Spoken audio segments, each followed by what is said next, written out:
Your guide to tattoos. Aging tattoos. Although there have been many technological advances in tattooing, tattoos will always age as the skin ages. Genetics, environment, and lifestyle combine to determine both the skin's long-term health and the appearance of a tattoo. Even with fastidious care, aging skin tissue loses moisture and elasticity. A tattoo on dry skin with diminished elasticity will fade and its contours will soften. The more fine detail work in the tattoo's design, the more it will change when the skin ages. Faded and softened tattoos do not show detail or shading as well, and the smaller the tattoo, the more pronounced the effect. For that reason, large tattoos tend to age more gracefully than smaller, intricate designs. Bolder and larger pieces hold up to changes over the years. Trendy, bold tribal tattoos will change very little over time, whereas small, elaborate designs with fine line shading are likely to change dramatically. Just as prolonged exposure to ultraviolet, UV rays can cause dramatic, irreversible, and sometimes deadly skin damage, they also accelerate damage to body art. Sun exposure speeds up line or color decay. Black ink is particularly sensitive to sun exposure. Some black inks fade to gray with extended sun exposure, while others take on a bluish tinge. Occasionally, whites and light yellows disappear if the skin is badly sunburned. One of the key threats to an aging tattoo design does not alter the tattoo itself, but is a very real consequence of a simple fact of life weight fluctuations. The speed of weight gain or weight loss, skin moisture, and tattoo placement all influence how well a tattoo withstands weight gain. The more slowly the weight fluctuates, the more skin retains its elasticity. Moisture also helps skin to retain its elasticity. The way a tattoo reacts to weight gain varies widely from person to person because it depends on where the person carries his or her weight. Areas where the skin remains more taut or areas that have more muscle will hold the design better than sagging or fatty areas. Although most tattoos will change shape when the skin is stretched or contracted, torso tattoos are arguably the most susceptible to irreparable damage after weight gain. A tattoo artist's skill and equipment can change a tattoo's long-term durability. A well-trained tattoo artist can bring considerable craftsmanship to the boldest and simplest tattoos. There is a wide variety in the resilience of tattoo inks as well. Tattoo inks consist of simple carbon particles. The carbon base usually comes from burnt wood, cotton, vegetables, India or pen ink, and plastic. Professional artists have access to more than 100 different colors. Ink manufacturers are not required to list the composition of their products, so tattoo artists may not know the base of their chosen ink. Nevertheless, plastic-based inks are heavily marketed for their relative color fastness and permanence. Unfortunately, plastic-based inks are also more likely to cause allergic reactions. Though there was no documented study available at the writing of this article, it makes sense that the technological advances in skin care could be beneficial to prolonging the life of your tattoo. The age-fighting trend is enormously popular in the cosmetic industry these days. Virtually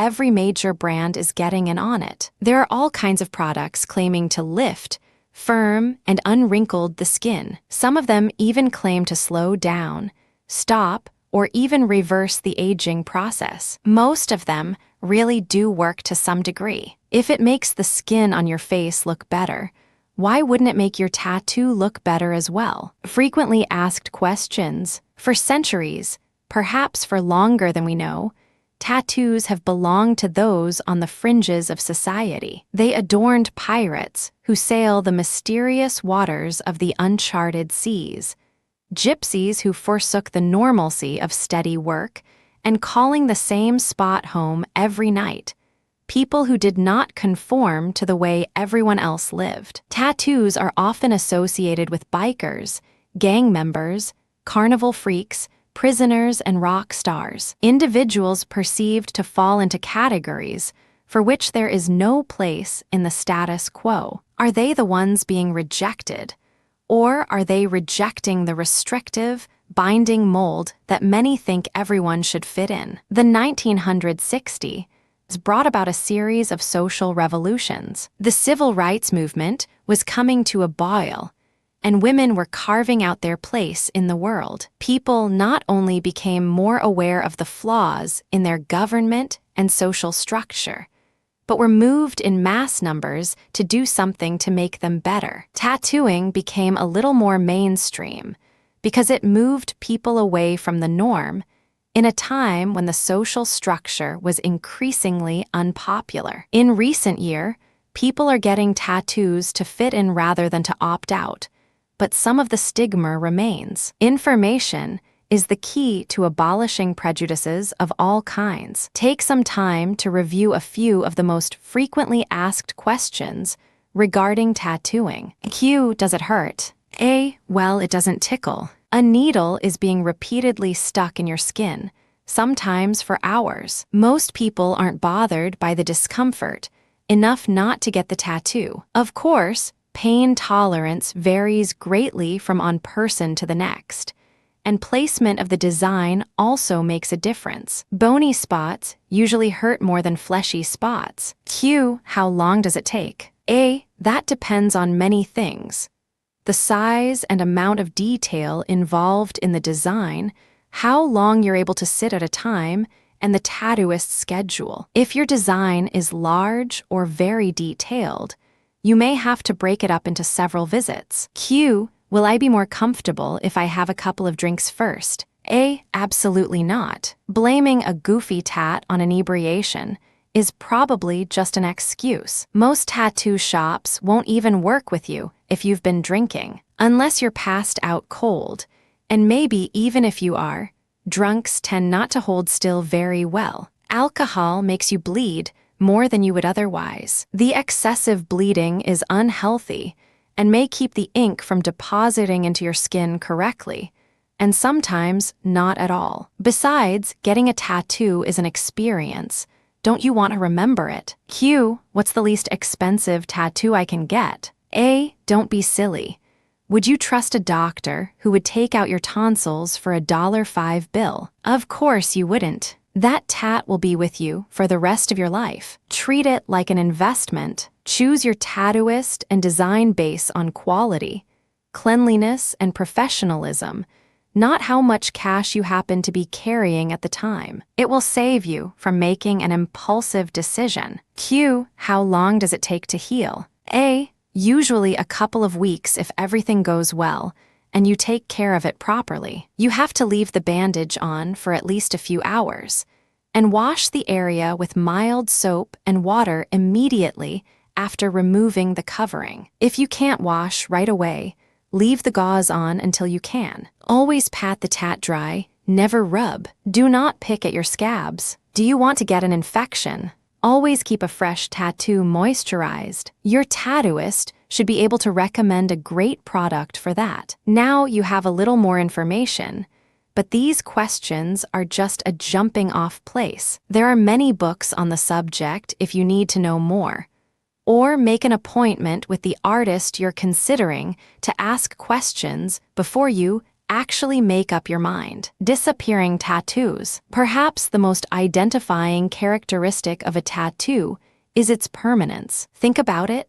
Every time you mention finally getting that tattoo you've been on the fence about for years, someone always chimes up and reminds you that you won't be able to take it off if you ever change your mind. So, for fear of regret and not wanting to hear any "I told you so" declarations from family and friends, you have thus far carried on with your life as an inkless individual. But that perfect tat design is always in the back of your mind, isn't it? Well, stay tuned, because what you're about to read will shatter everything you know about body art and might be just the thing you need to hear to finally get that tattoo out of your mind and onto your skin. Researchers at the Harvard Medical School have developed a special tattoo ink that can be totally and painlessly removed with no scarring. First, understand that the coloring currently used in tattooing is not really ink,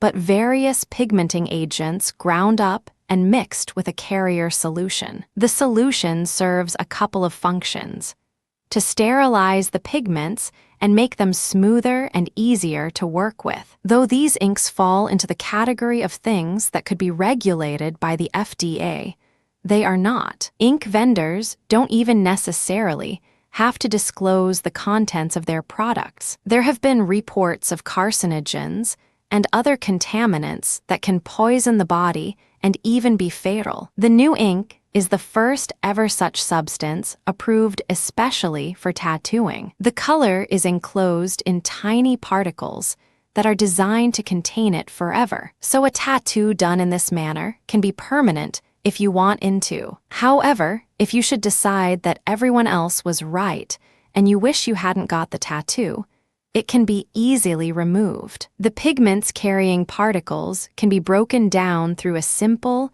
painless process, and the color harmlessly absorbed and flushed out of the body. There are a few choices of procedures for removing conventional tattoos, but they are pricey and painful. For example, one method uses a saline scrub to literally scrub away the layers of your skin until all the ink is washed away. There is another similar option that uses a material that works very much like sandpaper. Even laser surgery is not risk-free. It's expensive, and you may have to do it more than once. It even leaves a scar that's basically shaped like the very design you're so desperately trying to get rid of.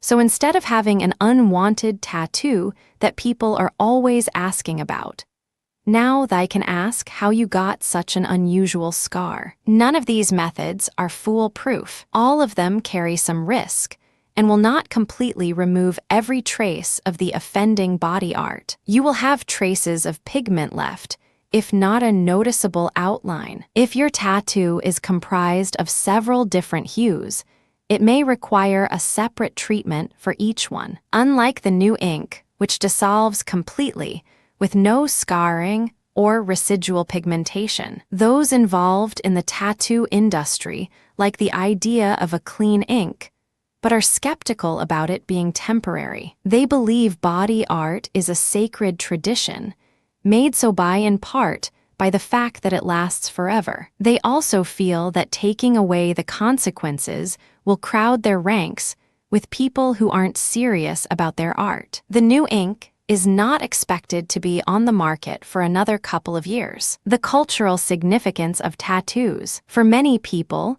tattoos are marks of machismo, a form of expression for sailors, bikers, and convicts with little significance outside of those subcultures. On the contrary, tattoos are often symbolic of rich cultural histories. In many cases, tattoos are a way to place protective or therapeutic symbols permanently on the body. Polynesian cultures have developed elaborate geometric tattoos over thousands of years. After British explorer James Cook's expedition to Tahiti in 1769, the marks became fashionable in Europe. As a result, European men in dangerous professions, in particular sailors and coal miners, have tattooed anchors or miners' lamps on their forearms for protection since the late 18th century. The tradition of tattooing a loved one's name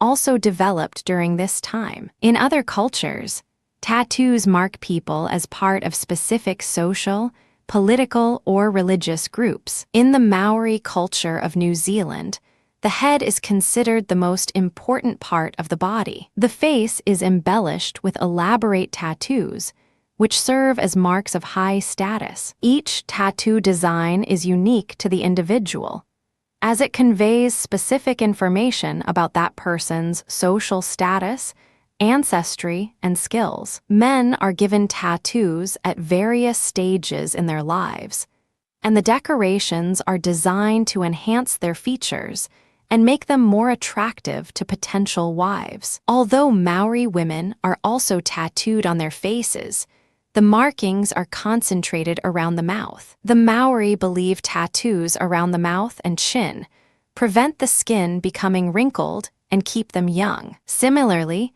there are countless meanings behind traditional Native American tattoos, but most tattoos were a symbol of a warrior's status within a tribe. It was also common for a tribe to give tattoos to those who had proficiency in using the symbol that was tattooed upon their body. For example, warriors often had tattoos of weaponry, while women were given tattoos of various labor tools. Although Europeans have had the names of loved ones tattooed onto their skin for centuries, Native Americans generally wore their own names. Various groups throughout Africa employ tattoos as cultural symbols. Berber tribes in Algeria, Tunisia, and Libya tattoo fine dots on the faces of women after they give birth to a male heir. Women also tattoo their faces, hands, and ankles with symbols marking their ethnic identity. In Egypt,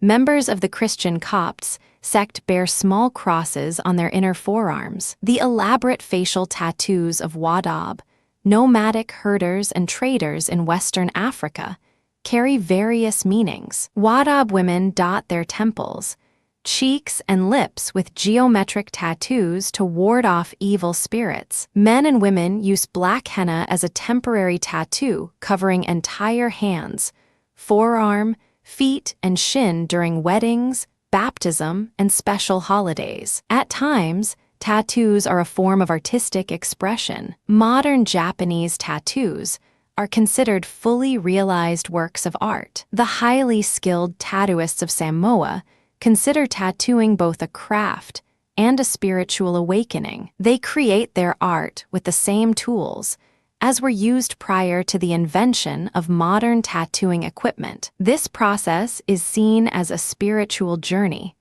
a strongly psychological experience that will change their lives forever. In North America, the cultural status of tattooing has steadily evolved over the past 30 years, from a rebellious, antisocial activity in the 1960s to a mainstream means of asserting one's identity in the 1990s. Although tattooing is simply a trendy fashion statement for many, others choose tattooing as a way of honoring their cultural, ethnic, or religious heritage. Often tattoos represent both fashion and cultural significance, as in the increasing popularity of Americanized geometric tribal tattoos. Cover-up work. The thing about tattooing that makes people nervous about getting their first tattoo is its permanence. When they seek support or advice from friends and family, the first thing they hear is, "Are you sure you want to do that? You can't just take it off if you don't like it." But despite all the warnings and despite all they know about tattoos, they will still get their girlfriend's name prominently inked into some painfully obvious place on their body. It happens all the time. Getting someone's name tattooed on your body is just an example, but it's one of the most common regrets people have about their tattoos. Fortunately, there are some options. The tattoo can be removed via one of a number of drastic, expensive, and painful procedures, after which, instead of having an unwanted tattoo people ask you about all the time, you will have a scar people ask you about all the time. In fact, with some methods, the scar looks eerily similar to the tattoo. Maybe you have a tattoo you are still in love with. It's just old and faded into a mere shadow of its former glory. Often it's not having a tattoo people change their minds about. It's the design or a particular aspect of it. Your best bet is to sheepishly trot yourself back into the tattoo parlor and talk to someone about doing a cover-up job. Chances are great that you'll come away from the experience with a design that you're happier with and probably wouldn't have come up with under normal circumstances. The best candidate for this kind of work is a well-heeled, but fairly new tattoo that's small and lightly colored. Of course, that's just the ideal.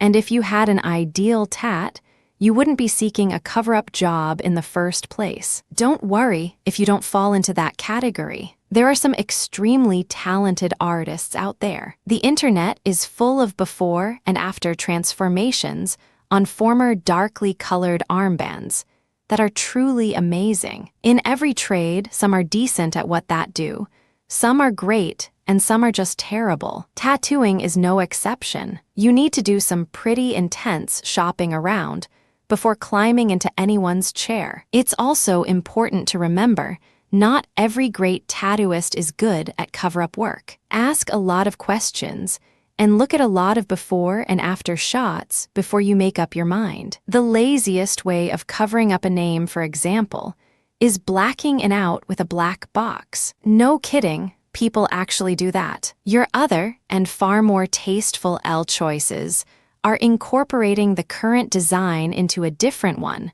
or covering it up completely with a bigger new one. If your tat is faded and it's a touch-up you seek, modern technology is most definitely on your side. Ink is ever-evolving, and now they are bolder, brighter, and better than ever. Chances are you can leave the shop with a tattoo that is sharper, clearer, better looking than it was to begin with. Complete cover-up work can produce some pretty amazing results, but you have to be prepared to have a larger tattoo than you had to begin with. Once you're confident you've found a really awesome artist, the project is likely to turn out best if you allow him as much artistic freedom as you can stand. Cover-ups can be quite difficult, and he knows better than you how to deal with the situation. After all, he is cleaning up your mess. Cosmetic tattooing. If the tattoo industry had an alter ego, it would be the permanent cosmetic industry. Some people call it the more sophisticated and refined side of tattooing. Other people seem to be in a state of deep denial of the fact that it is a tattoo. Ladies who roll their eyes and shriek at the idea of artistic tattoos, the very same ones who perpetuated the stigma attached to them, are the jumping at the chance to finally define their faint eyebrows and pale lip lines. Dermapigmentation technicians used the same ink and the same equipment as artistic tattooists, but in a far more socially acceptable way. Though there are documented cases of cosmetic tattooing taking place at the turn of last century, it's only recently become more or less mainstream. Some ladies go for the full face, eyeshadow and all, but eyeliner, cheek color, and lip liner are the most popular procedures. The process starts with a consultation with a makeup artist who will help you decide the color palette that's going to be permanently applied to your face. Obviously, this is perhaps the most important step. You wouldn't want to wake up every day for the rest of your life with an unflattering shade of lipstick. Once your colors are chosen, the technician will apply a topical anesthetic to the area. This will numb the skin, but you will still feel a stinging sensation. Most people feel the end result is worth the discomfort, or there would be women walking around with half-finished faces. After the tattoo is applied, you should treat the site just like a wound. An antibiotic ointment should be applied, and the area should be covered as well as possible. Your technician should be able to recommend an ointment or cream that's best for delicate facial skin. Even if your technician is well-trained and runs a reputable and sterile operation, side effects and complications can occur. If you start running a fever, contact your doctor to rule out infection. A patch test should be done ahead of time to make certain you are not allergic to the ink. Your new cosmetic tattoo is just as permanent as any artistic tattoo, but it will eventually fade to some extent. Eyeliner usually needs to be touched up every 4 to 6 years. Lip liner usually doesn't last quite as long, and may need to be reapplied ever for years. There are a couple of factors that cause the need for reapplication: pigments and your body's natural skin cell renewing process. Different color pigments fade at different rates, which may account for the fact that dark eyeliner lasts longer than lip color, which tends to be rosier. Cosmetic tattooing has a more practical side as well. It can be used to cover up scars after reconstructive surgery and make skin discolorations virtually disappear. Tattooing has successfully covered up facial scars and created facial features for people who lost theirs due to being burned or some other type of accident. It can also be used to create new areolas and improve the appearance of a nipple after breast reconstruction. It's a simple procedure that can make all the difference in the world to someone's self-esteem. The best way to choose a reconstructive tattooist is with the help of your plastic surgeon. Your doctor may be able to give you a mild anesthetic before your appointment. Unfortunately, the procedure is covered by most insurance companies, and the cost can be quite high. But you can't put a price on feeling like yourself again, especially after an accident or a life-altering surgery that requires reconstruction. Choosing a tattooist, so you're thinking about getting a tattoo. There is practically an infamous number of choices involved. Whatever you do, don't allow yourself to be pressured and don't get into a hurry. After all, we're talking about a permanent mark on your body. It will be there forever. And one of the most important decisions you're going to have to make is who you want to apply it. If you're serious about your ink, picking out a tattooist is a big deal. You would be wise to shop around. The criteria you use should be very similar to the way you would judge a family doctor, and for many of the same reasons. It's a choice that ought to involve considerable thought. Here are some ideas to inspire your search. Cleanliness. This is by no stretch the most important factor. It can't be emphasized enough. Drop in unannounced and observe how the artists work. Are they wearing gloves? How do they dispose of used equipment? Surely they don't reuse needles. What are their sterilization practices? Don't hesitate to ask questions. A good tattooist will be glad to talk with you. If he won't take the time to talk, then you walk. Personality. A person's personality is always reflected in their art. When you have your search narrowed down to just a few artists, make an appointment with each one and just have a conversation. Observe them with other clients. Get a feel of the kind of person they are. If something about them turns you off, if you ever feel even a little bit uncomfortable, find someone else. Reputation. The best place to start your search is word of mouth. Ask people about their ink. They won't mind. After all, they wouldn't have the tat if they didn't want people to notice it. Find a tattoo you love, not just like,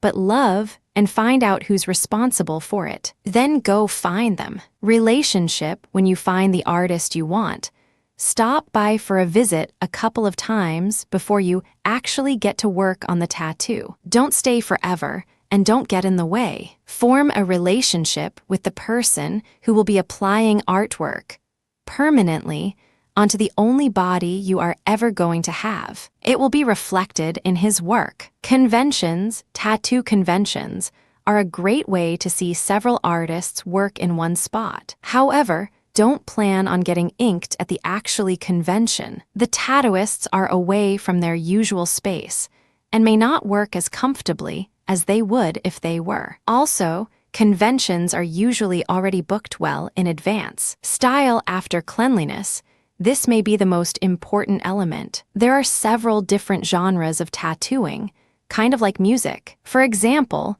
if you like the look of jailhouse tattoos, find somebody who is really good at that. If it's a portrait you want, find someone who excels at that.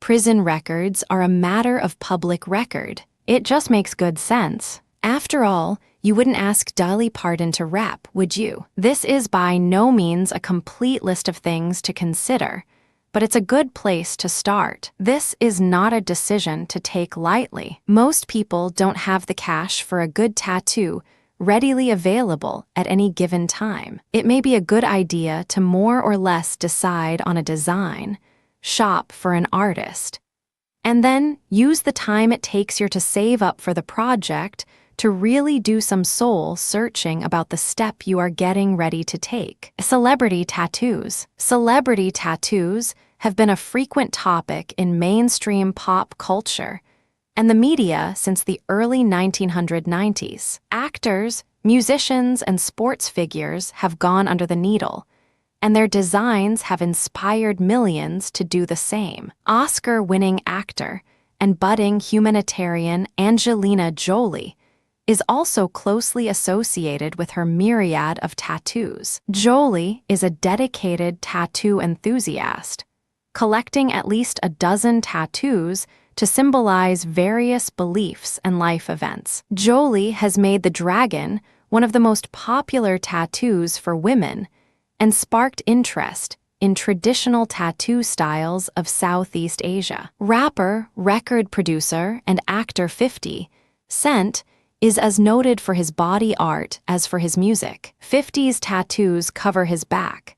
The giant Southside 50 rising from smoke and flames has become his signature. The back tattoo was designed by celebrity inkster Mr. Cartoon, who also designs Nike sneakers. Eminem, another Mr. Cartoon client, has dog tags tattooed around his neck, a large mushroom on his left shoulder, his daughter's name on his left wrist. Slit here on his right wrist, a D on his right arm, the number 12 on his left arm, tattoos for Eminem and Slim Shady on his chest, and several others. The actor and reality television star Nicole Richie has at least 9 tattoos, including wings on her back, a rosary around her ankle, and a spider on her lower back. A pair of ballerina slippers commemorates both her childhood passion and her father Lionel Richie's song, Ballerina Girl. Similarly, Britney Spears has several tattoos: a fairy on her lower back, a small daisy circling her second toe on right foot, a butterfly leaving a vine on left foot, a flower with Chinese symbol for mystery in middle on lower stomach, 3 Hebrew characters on back of her neck, and reportedly several others. Critics allege Britney's rather varied assortment of body art is indicative of her impulsive vices, but others celebrate her love of tattooing. Drew Barrymore has sported inked crosses and butterflies for more than a decade. Barrymore has posed for countless photographs displaying her tattoos, so she has perhaps the most extensively photographed body art of anyone in the public eye. In abandoning her late 1990s teen pop image, Christina Aguilera adopted a variety of tattoos. She had the name of her controversial alter ego, Xtina, inked on her neck. She also obtained a flower on her wrist, a design on her forearm, and reportedly several unseen designs. Later, she celebrated her marriage to record producer Jordan Bratman with the words "Ti amo sempre" on her arm. International sports star David Beckham is as famed for his jet-setting lifestyle, celebrity wife Victoria, Posh Beckham, and famous friends as he is for his skills. Beckham has his son's names on his back, his wife's name and his jersey number on his arm, and other tattoos. Beckham detailed his tattoos' symbolic value in his autobiography, and his wife is also a body art fan. Another celebrity couple who are tattoo fans are pop star Pink and her husband motocross racer Carey Hart. The singer's tattoos may well number in the dozens. She has a shooting star and angel on her shoulder, what goes around comes around on her wrist, True Love on her arm, Mr. Pink on her thigh, a cartoon cat on her stomach, the barcode from the album Misunderstood just below her hairline on back of her neck, and many more. Hart owns the Huntington Hart Tattoo Shop in the Palms Casino in Las Vegas. The shop is featured in the reality television show Inked.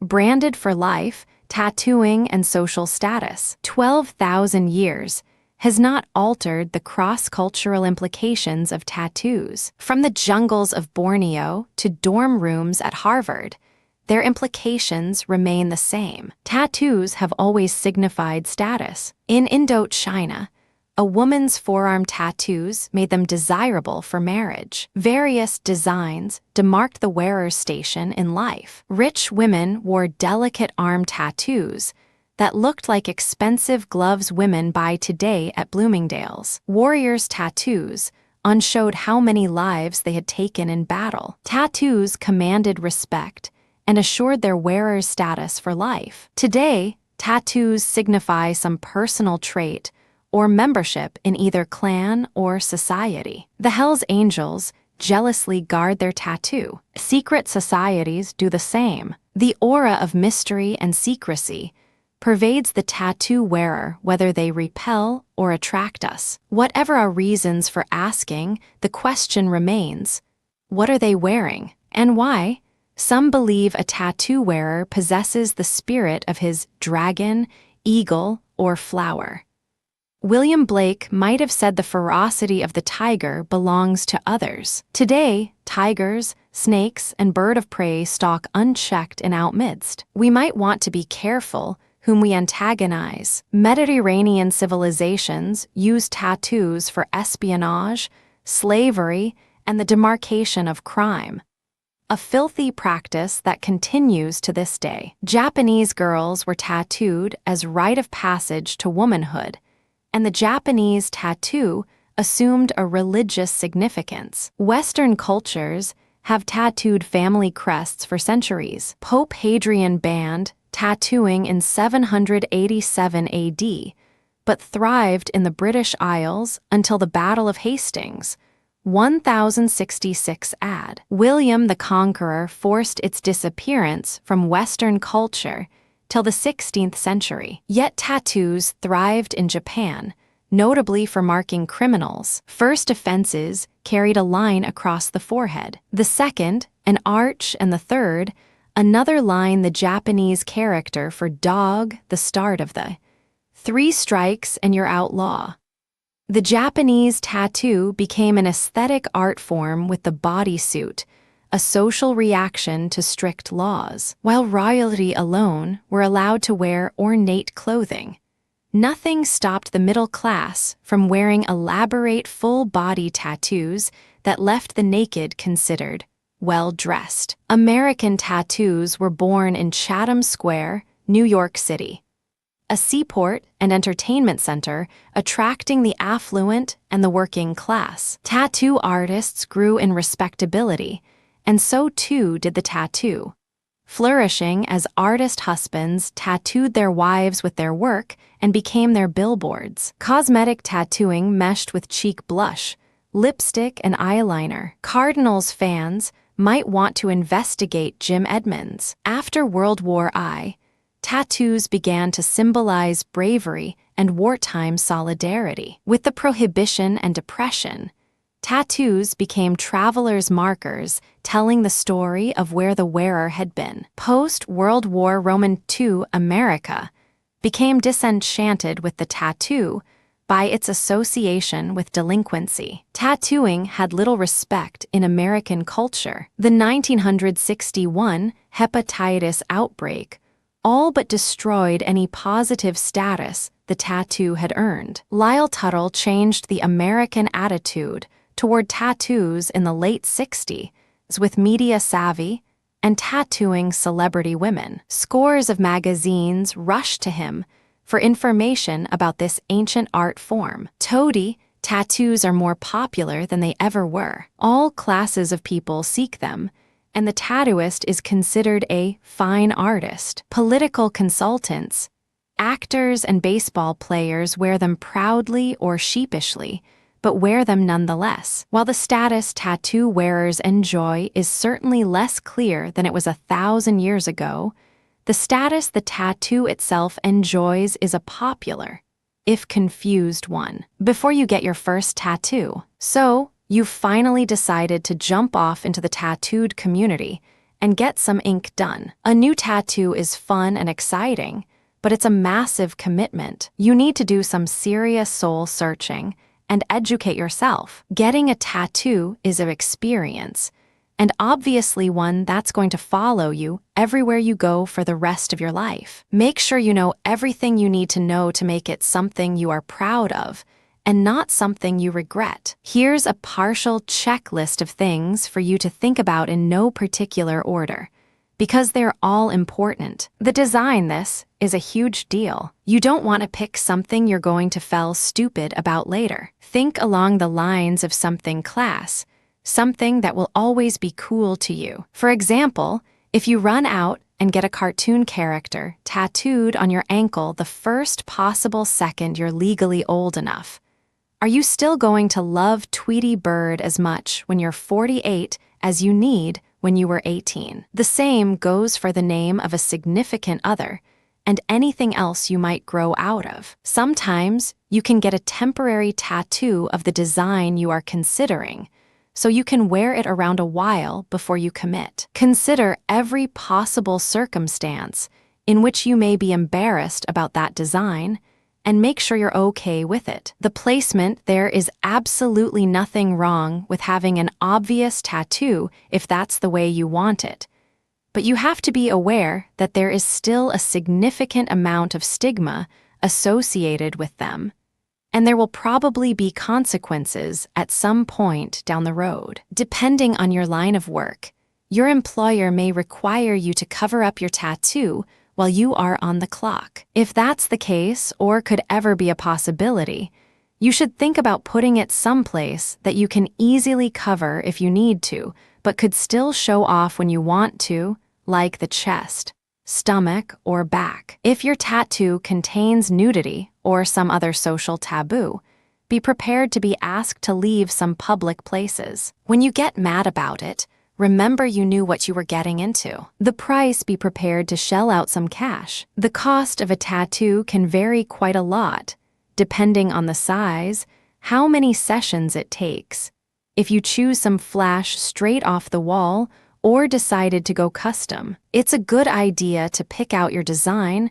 when you don't have the money.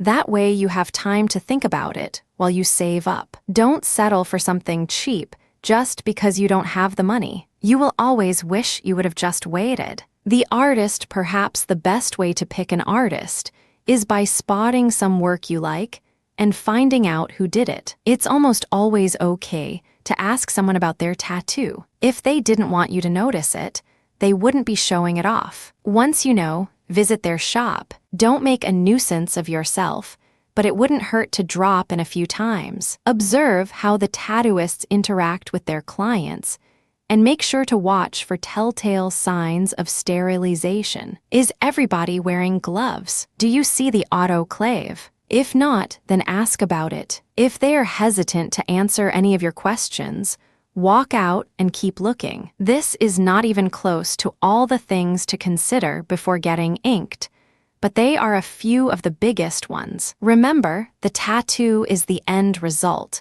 but you'll bear the experience forever too, and much of the outcome depends on you. Do what you can to make it a happy memory. Gang tattoos. Much study has been done over the gang phenomenon, why people are drawn into gangs, and why they can be so destructive. The typical gang member is young, disadvantaged, and lives in an urban environment. While there are exceptions, they tend to be male, Black, Asian, or Hispanic, and come from a broken home with often absent parents or none to speak of. Another distinguishing characteristic of a gang member is his tattoo. Being a member of a gang is like being a member of a large family that you are initiated rather than born into. Getting a tattoo of something that symbolizes your gang shows loyalty and dedication. Perhaps in this case, ink runs as thick as blood, maybe thicker. Despite their growing social acceptance,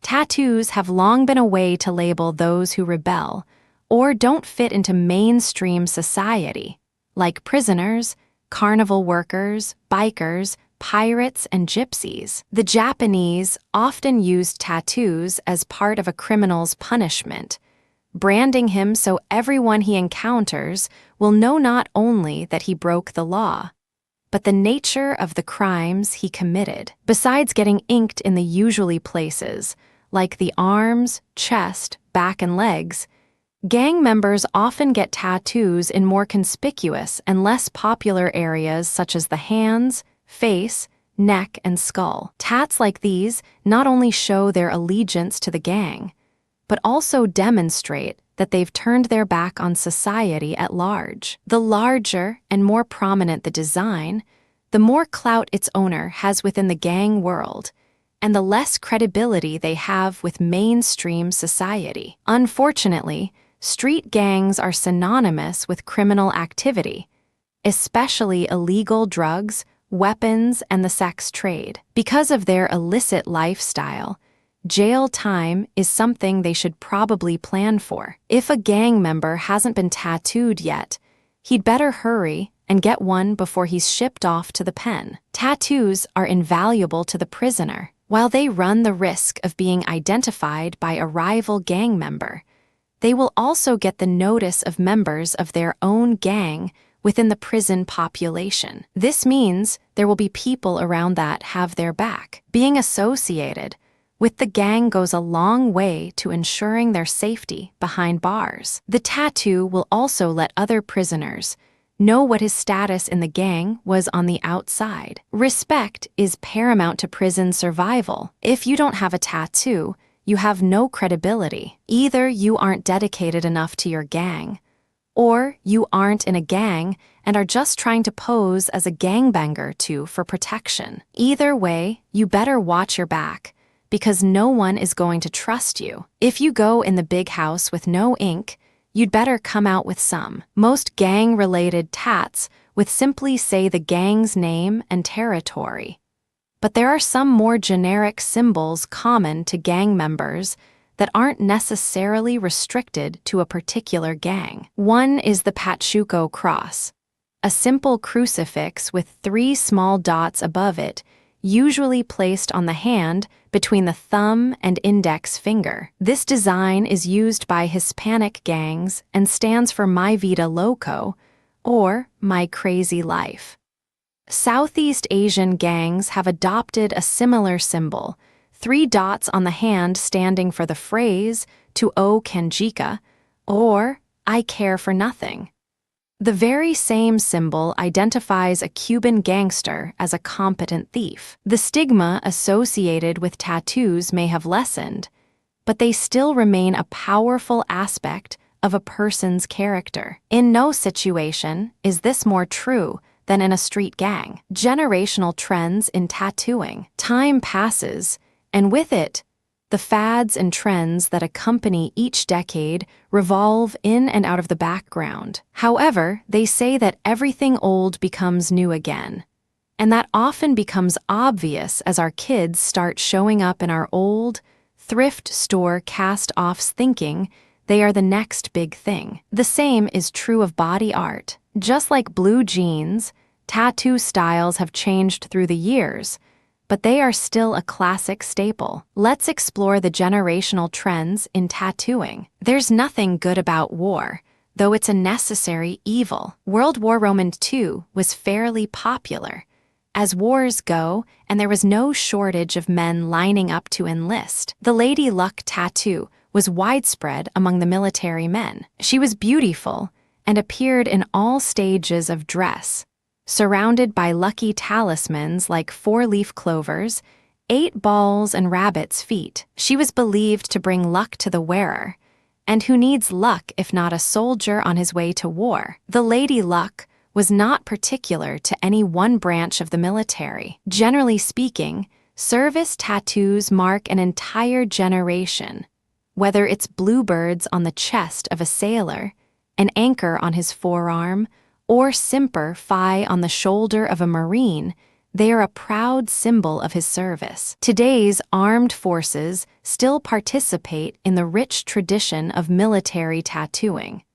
but due to the chronological gaps between wars that the current generation has been blessed with, the military no longer makes up as significant a part of the population as it has in times past. Previous generations held tattoos at a distance and perpetuated the stigma associated with them. Body art, it probably wasn't widely considered art back then, was somewhat taboo for mainstream society. Tattoos were only for certain groups of people, like bikers, tramps, and convicts, so it's probable that more risque designs, like nude or topless women, were done more often, because the people getting them were already outcast and didn't have to conform to social politeness, because no one really expected it of them anyhow. While nude tattoos definitely still happen, more and more people are opting for more modest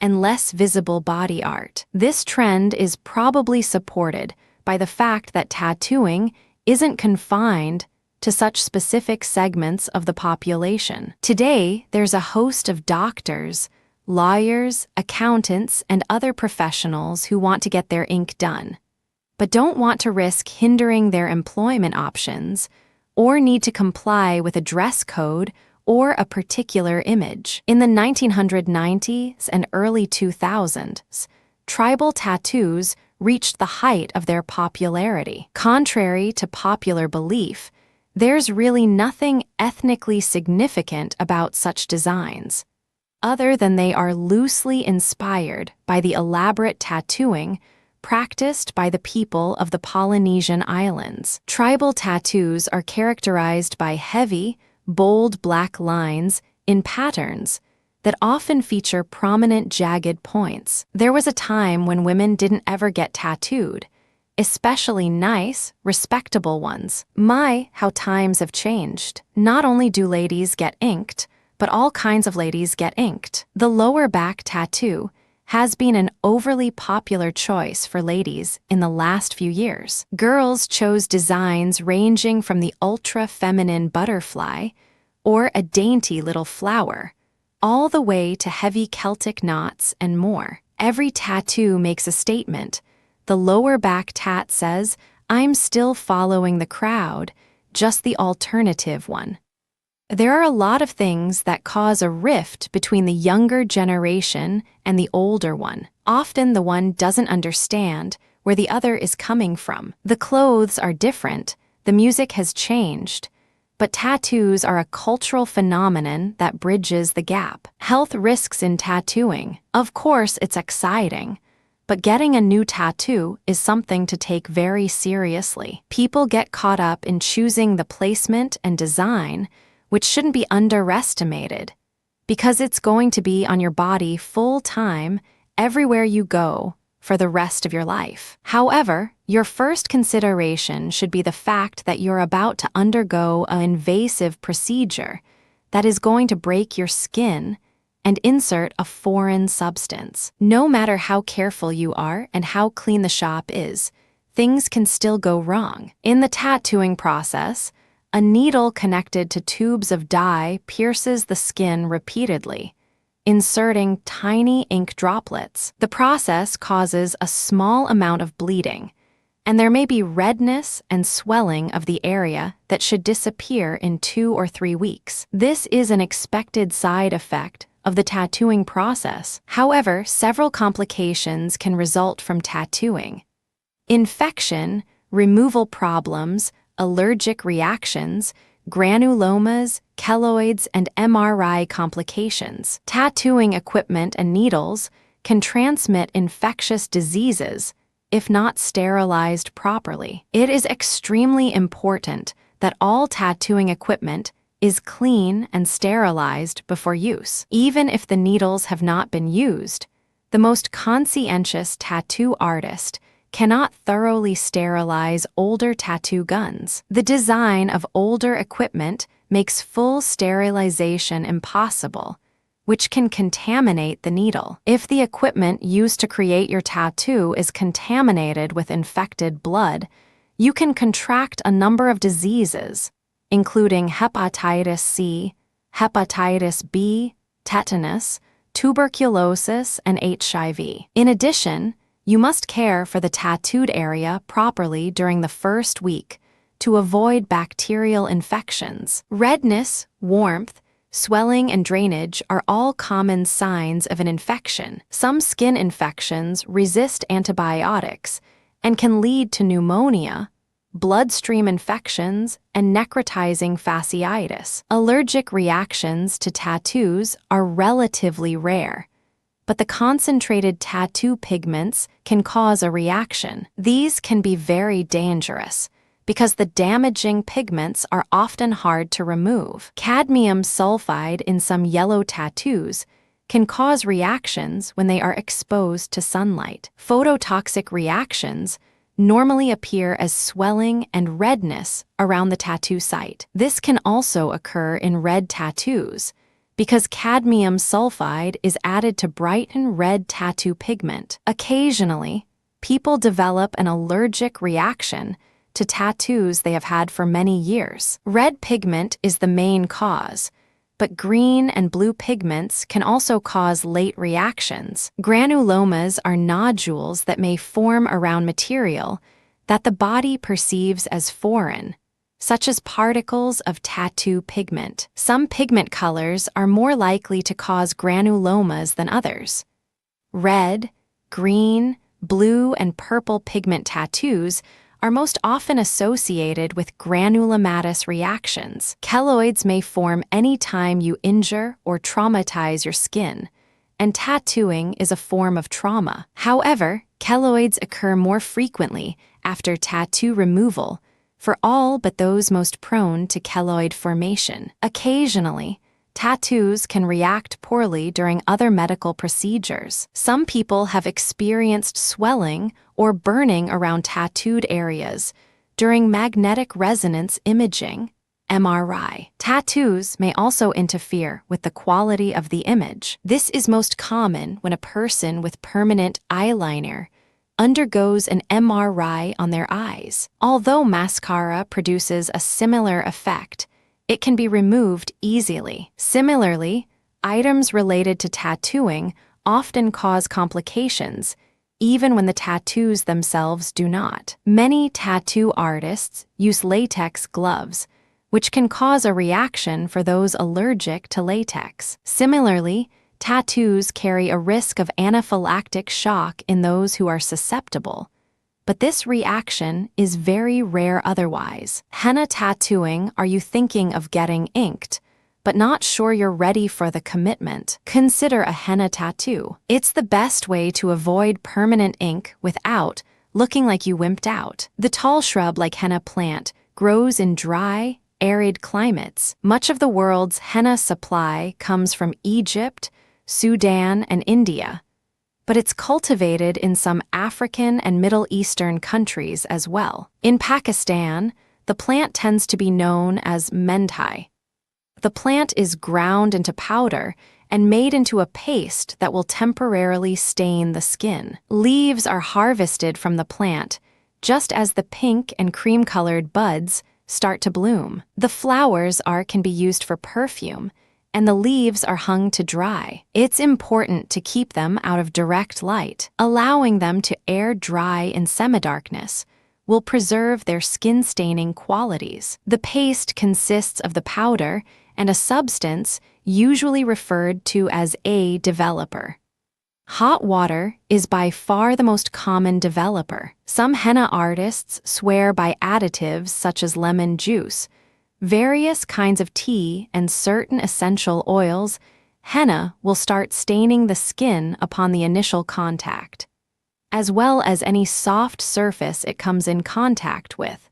So it's important to protect the work area and make sure the paste goes exactly where you mean for it to. The paste should set on the skin for about 2 hours after design is fully applied. Carefully brush the dried paste off of the skin without rubbing. The design should be an orange color. Don't panic. The color is not finished developing. It should keep evolving for the next 12 to 48 hours, depending on skin type. It's of utmost importance that the new tattoo doesn't get wet in the first 12 hours. The water will automatically stop the color development. Aftercare of the fresh henna tattoo is very similar to that of a regular under-skin ink tattoo. Avoid soaking in the bath and use only mild soap. Be careful to keep it clean and make sure to pat the area dry rather than rubbing. The art of henna application is typically practiced by females,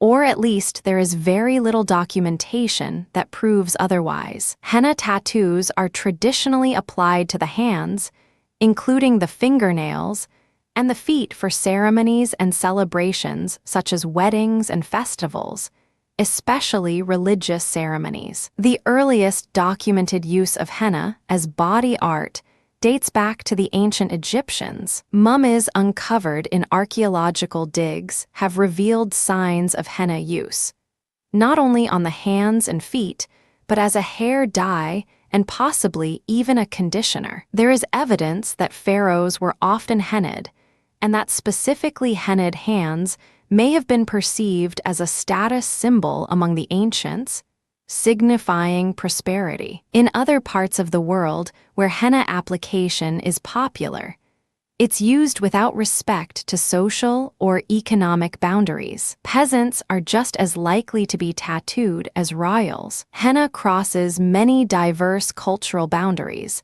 but application techniques have stayed pretty much the same. The artwork may vary depending on the formality of the event. Tattoos worn for everyday decoration won't be as ordinate as those for special occasions. The popularity of various designs changes from one geographical region to the next. For example, the dominant style in Arabia is large, flowery design covering the palm, in addition to the back of the hand. This design tends to leave more unadorned skin showing than some alternative styles. Fine-lined, intricate paisley patterns are popular in northern India. These designs usually only cover the palm and leave very little skin uncovered. Henna is a permanent dye. It only fades because of the natural regeneration of the skin. The typically tattoo lasts about 10 to 15 days. The fading process is affected by the tattoo's placement on the skin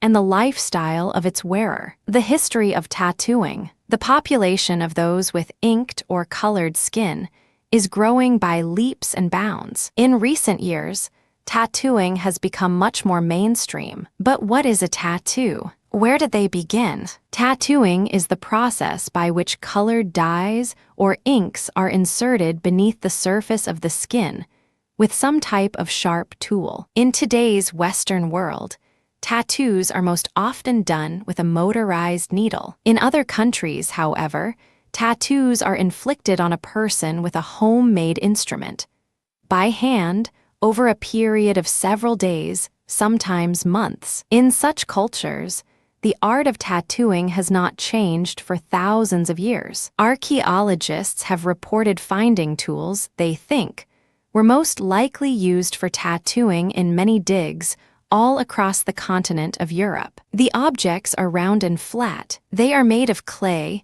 and have openings at the top, where needles made from bone are inserted. They were probably used as a source of pigment and a reservoir, and the bone needles were used to apply ink to the skin. Engraved figures of clay and stone from the same era have been discovered with these instruments. It is thought that these engravings represented tattoos. In 1991, the oldest known tattooed man was discovered. He was a mummy from the Bronze Age, which was more than 5,000 years ago. It is hypothesized that the man was caught in a snowstorm while hunting. There were a bow and arrows, a bronze axe, and flint found with the body, frozen inside a glacier. Among the bronze man's tattoos are a cross on the inside of the left knee and 6 straight lines 15 centimeters long above the kidneys. These tattoos are thought by experts to be either ornamental or, perhaps, to represent social status or magical meaning. The History Channel online encyclopedia states that tattoos were being inked into Egyptian skin as early as 2000 B.C. According to Dr. W.D. Hambley, author of The History of Tattooing and Its Significance, published in 1925, there is archaeological evidence which indicates that tattooing could have begun several hundred years earlier than 2000 B.C. Made in Egypt between 4000 and 2000 B.C. Egyptian female clay figurines, which have markings by puncture tattoo, have been discovered. 2 of these tattooed dolls are on display in the museum at Oxford University. From Egypt, the art of tattooing spread around the world. The 3rd and 4th dynasties were the golden age of Egyptian pyramid building. The massive tombs still standing at Giza were constructed during this time. During this time, between 2800 and 2000 B.C., the art of tattooing began to spread across the globe to Arabia, Greece, Persia, and Asia. The types of tattoos and instruments used in their application vary from culture to culture, as does the meaning. In the early days of tattooing, most of the time tattooing or scarification was applied to indicate a person's social status within a tribe. A tattoo could indicate a person's high-ranking social status in one culture, or one's a low societal ranking in another culture. Tattoos have been used throughout history to show religious affiliation and loyalty. And since the time of the first tattoo, there have been those who were inked for merely decorative purposes. Tattooing is an invasive, painful procedure that can result in serious health problems if not done correctly. If done by an inexperienced and ill-prepared artist, a tattoo could spell death for someone in the form of AIDS or hepatitis. If done correctly, however, a tattoo is priceless, a personalized piece of art that lasts a lifetime. How a tattoo gun works. Every profession has tools of the trade, and the tattoo industry is no exception. All the ink, flash, stencils, and needles in the world would be worthless without the tattoo gun. Your tattooist will definitely know what you're talking about when you use the word gun, but it's generally thought of as an amateur term. Professionals usually just say machine or use the term iron.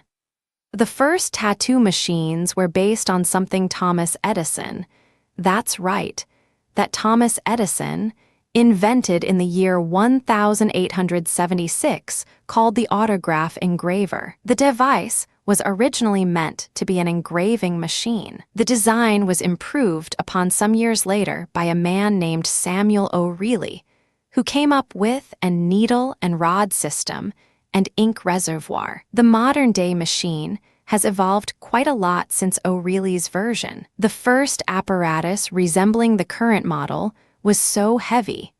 It was often mounted to the ceiling with a spring so that the majority of the weight was taken off the tattooist's hand. The version used today allows for much more precision in depth, saturation, everything. In fact, the art of tattoo application has become so precise that dermapigmentation, or applying permanent cosmetics to the delicate skin of the face and eyelids, is possible and popular. The gun works on an alternating current system, similar to a sewing machine. The needle moves between 80 and 150 times per second, speeding up the process, cutting down on skin irritation, and allowing the artist to work without moving very much so that his hand remains as steady as possible. The needles are soldered into tubes in all different numbers and arrangements. The purpose in having a variety of configurations is the same as a more conventional artist having more than one paintbrush. Each one produces a different effect. Some are for outlining, some are for shading to varying degrees, and some create a solid fill. The general mechanics of a tattoo gun are fairly simple. In fact, some inventive person could put one together at home with parts of things you probably have lying around the house. There are several very good reasons you should never, ever do this, injury and disease to name just two.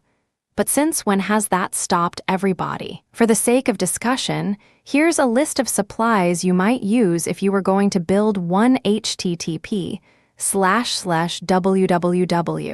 medindex m/shop/articles/tattoo supplies HTML, an ink pen, guitar string, a toothbrush or something similar, you'll see in a minute, the eraser from the top of a 2-pencil noted at, a small battery-operated motor, like what would be in a hand-held cassette player, tape, or some sort of adhesive to hold it all together, some sewing needles. First you take 4 or 5 inches of guitar string and bend a little bit toward the end. Next, you remove the tube of ink from the pen, cut it down to 3 or 4 inches long, then remove the brass ball at the end, making sure the opening created is large enough for a needle to pass through. Insert the needle into the tube, then decapitate the toothbrush. Use a lighter or some other flame to heat the plastic just until it's soft enough to bend,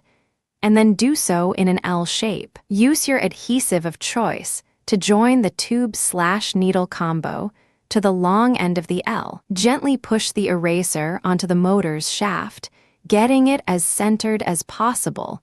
Then attach the motor to the short end of the L. Stick the bent end of the guitar string should be pushed off-center into the eraser, and the other end should go through the tube and attached to the needle. The thinner the tube, the more control you will have over the gun. Now that you know how to manufacture a tattoo machine, how to care for your new tattoo. You've talked about it for ages. All your friends had decided you were just chicken, but you finally got that tattoo you've always wanted. Now it's going to be there for the rest of your life. With the proper care, it will look brand new for years to come. If you understand how tattoos work and what happens if they don't get all the tender, loving care they need, it will be easier to get into the habit. Treat your new tattoo like an investment. The tattooist uses a gun that's about the same size as the drill a dentist would use. The number of needles it holds at one time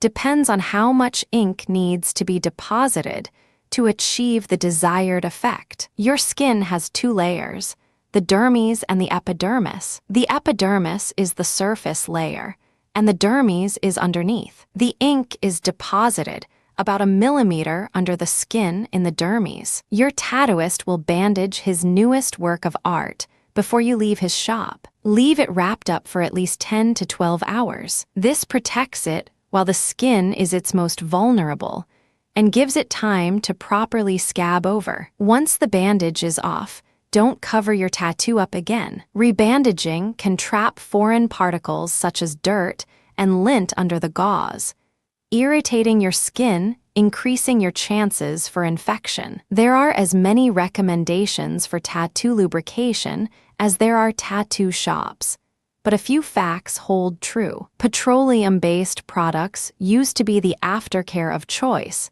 since it was inexpensive and could be found just about anywhere. It has since been discovered that they can take color out of your tattoo and does nothing whatsoever to promote healing and stave off infection. For a while, Neosporin was the favored alternative. It has antibiotic properties and preserved the color beautifully. However, some people developed small, red bumps on their new tattoos. The bumps generally healed without much problem, but they took some color with them when they went. Hordes of Neosporin users are walking around with spotted tats. Bacitracin is the big thing in tattoo aftercare right now. It's good for fighting infection and keeps the tattoo moist to keep the healing skin healthy. It's not perfect.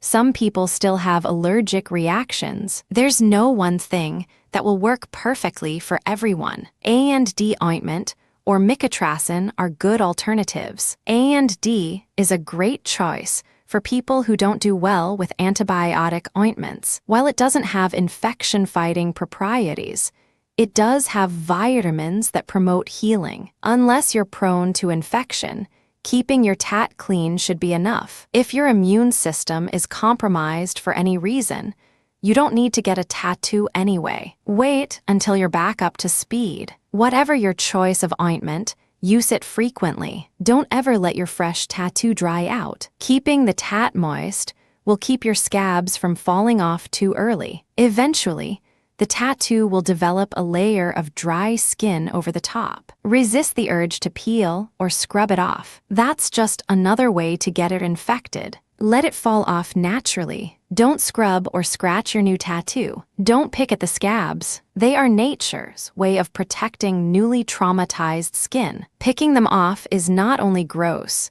it's painful, will bleed, and you're just asking for infection. It will make your tat look ugly, and who wants to show that off? The color in your new tat is especially susceptible to fading in the first 2 weeks. During that time, avoid direct sunlight. Soaking in the bathtub is a bad idea too. In fact, spending time in any water, specifically water that has chemicals in it, such as swimming pools or hot tubs, should be avoided as well. Japanese tattooing. Though there's not a lot of information about it on the books, there is some evidence that ancient Japanese regularly anticipated in tattoo. Artifacts resembling statuettes of people bearing tattoo-like marks have been found in tombs. It is believed that the figures replicas of real, living, at that time, people, and are there to represent them following a loved one to the grave or beyond. The earliest mention of Japanese tattooing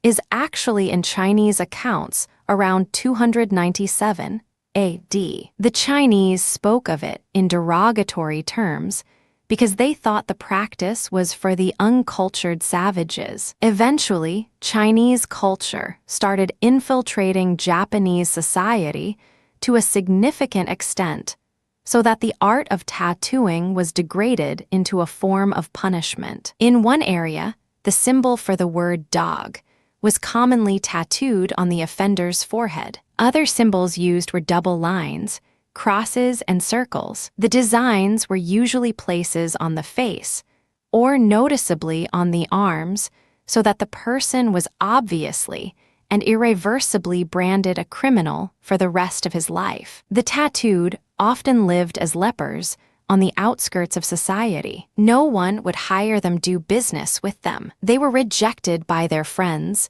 and even their partners in crime. Their families tried to pretend as though they never existed. In a culture where family devotion and social status are everything, getting tattooed was more devastating than getting executed. Eventually, there was a shift in Japanese society's perception of tattooing, and there became two distinct styles of tattoos. One was still definitely used to disgrace criminal, and the other was to signify a man of the highest status. The practice became a ritual of the samurai warriors. Soldiers were sometimes tattooed so that their bodies could be easily identified if they were killed and stripped of their armor in battle. In modern times, Japanese tattoos have gone from punishment to prize. The unique style is studies by tattooists of all nationalities. The word for it is airzumi,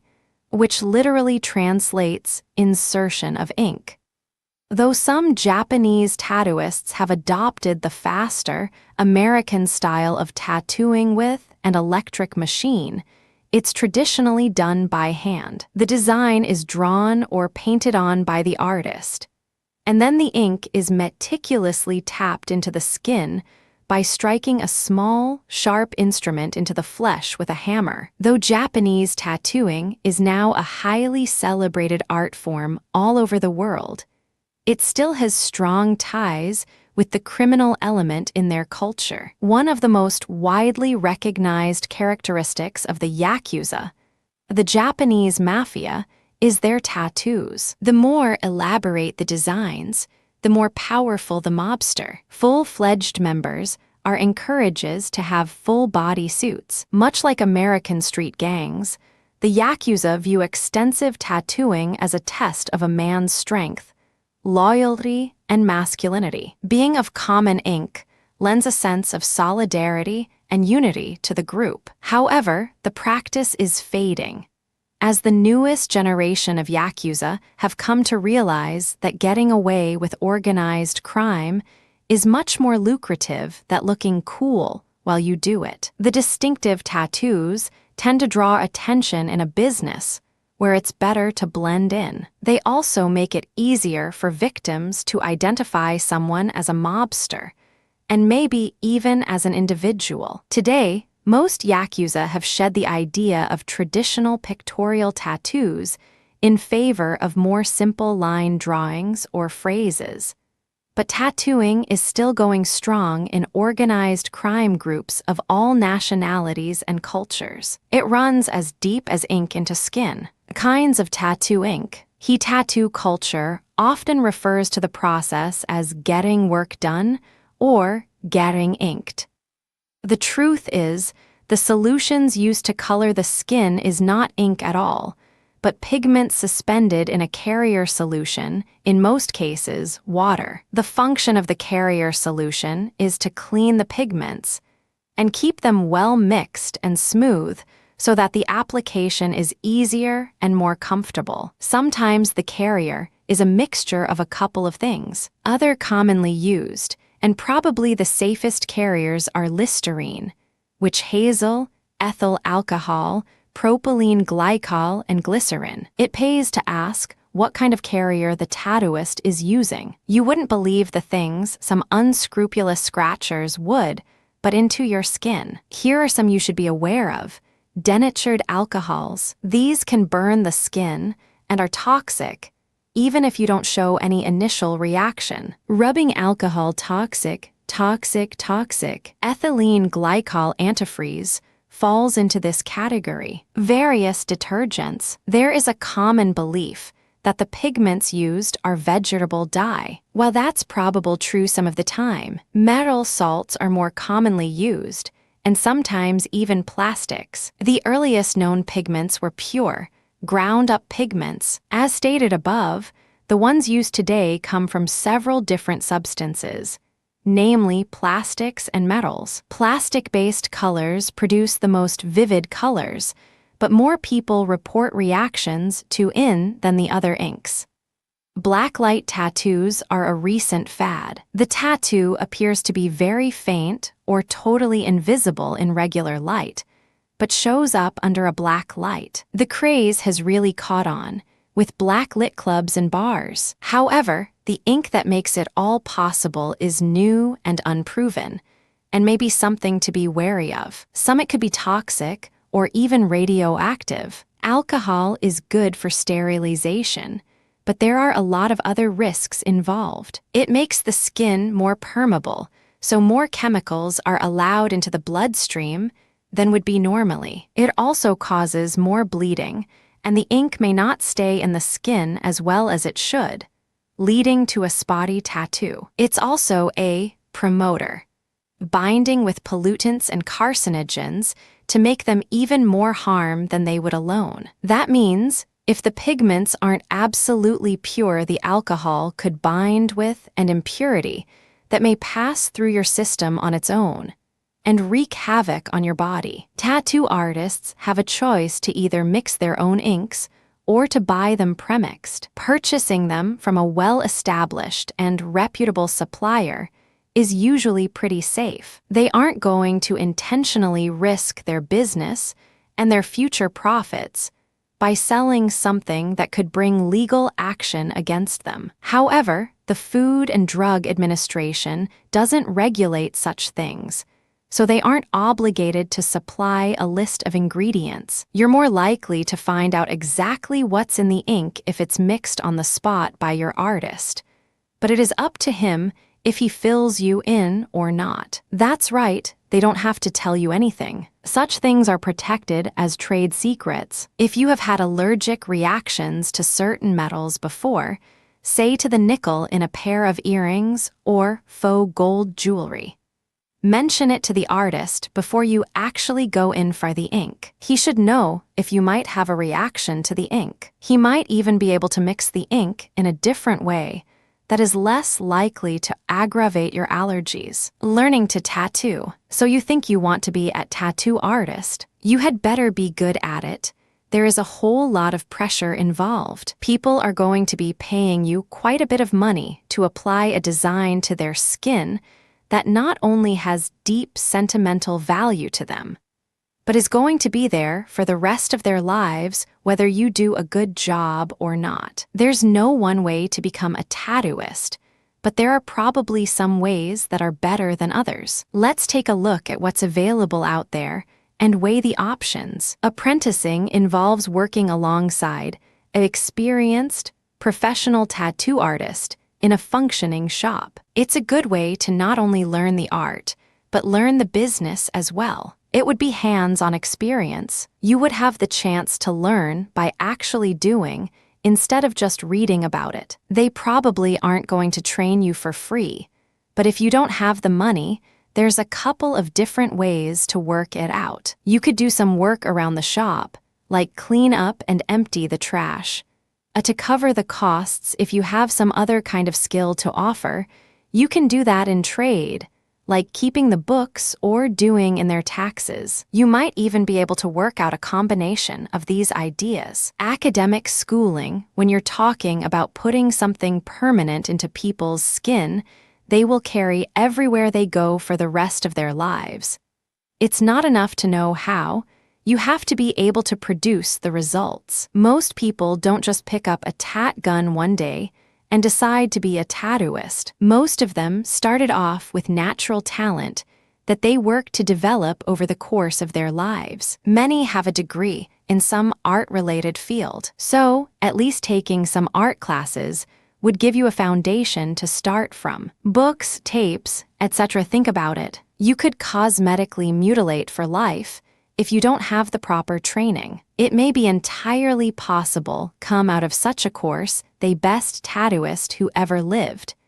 But would you go to a doctor who learned how to perform surgery over the internet? These materials may be a great place to get some extra information, but if it's the only experience you have, you should come with a warning sign. Tattoo courses, most people feel more comfortable with the courses that require them to actually show up somewhere on a regular basis and actually interact with an instructor and actually touch the equipment. Your future clients will probably feel better about that too. However, despite the previous warning about correspondence courses, not every single one of them is a sham. If you chose to go this route, be sure to check them out with the Better Business Bureau in your area. The only ones worth checking into will still have an apprenticeship program and put you straight on track to receive a legitimate tattoo license in your state upon graduation from the course. That goes for any method of training you choose. You also need to know things about sterilization,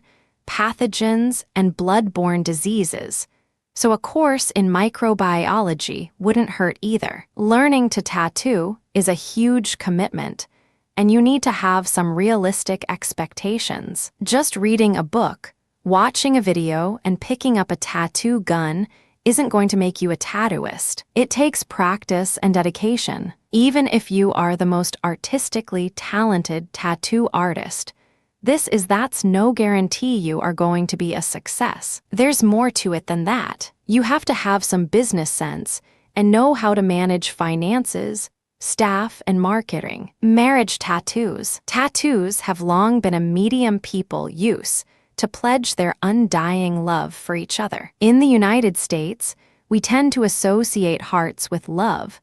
Thus, a heart design is a popular choice to show affection. Some people have even chosen to get tattoos to commemorate their marriage. Other cultures dictate that a woman be tattooed before she is even eligible to marry. Others use tattooing as a method to attract mates. Perhaps the origin of marriage-related tattooing in North America stems from the devotion tattoo. Devotion tattoos usually involve a heart or some other symbol of love, and usually someone's name. Names don't necessarily have to be involved, though.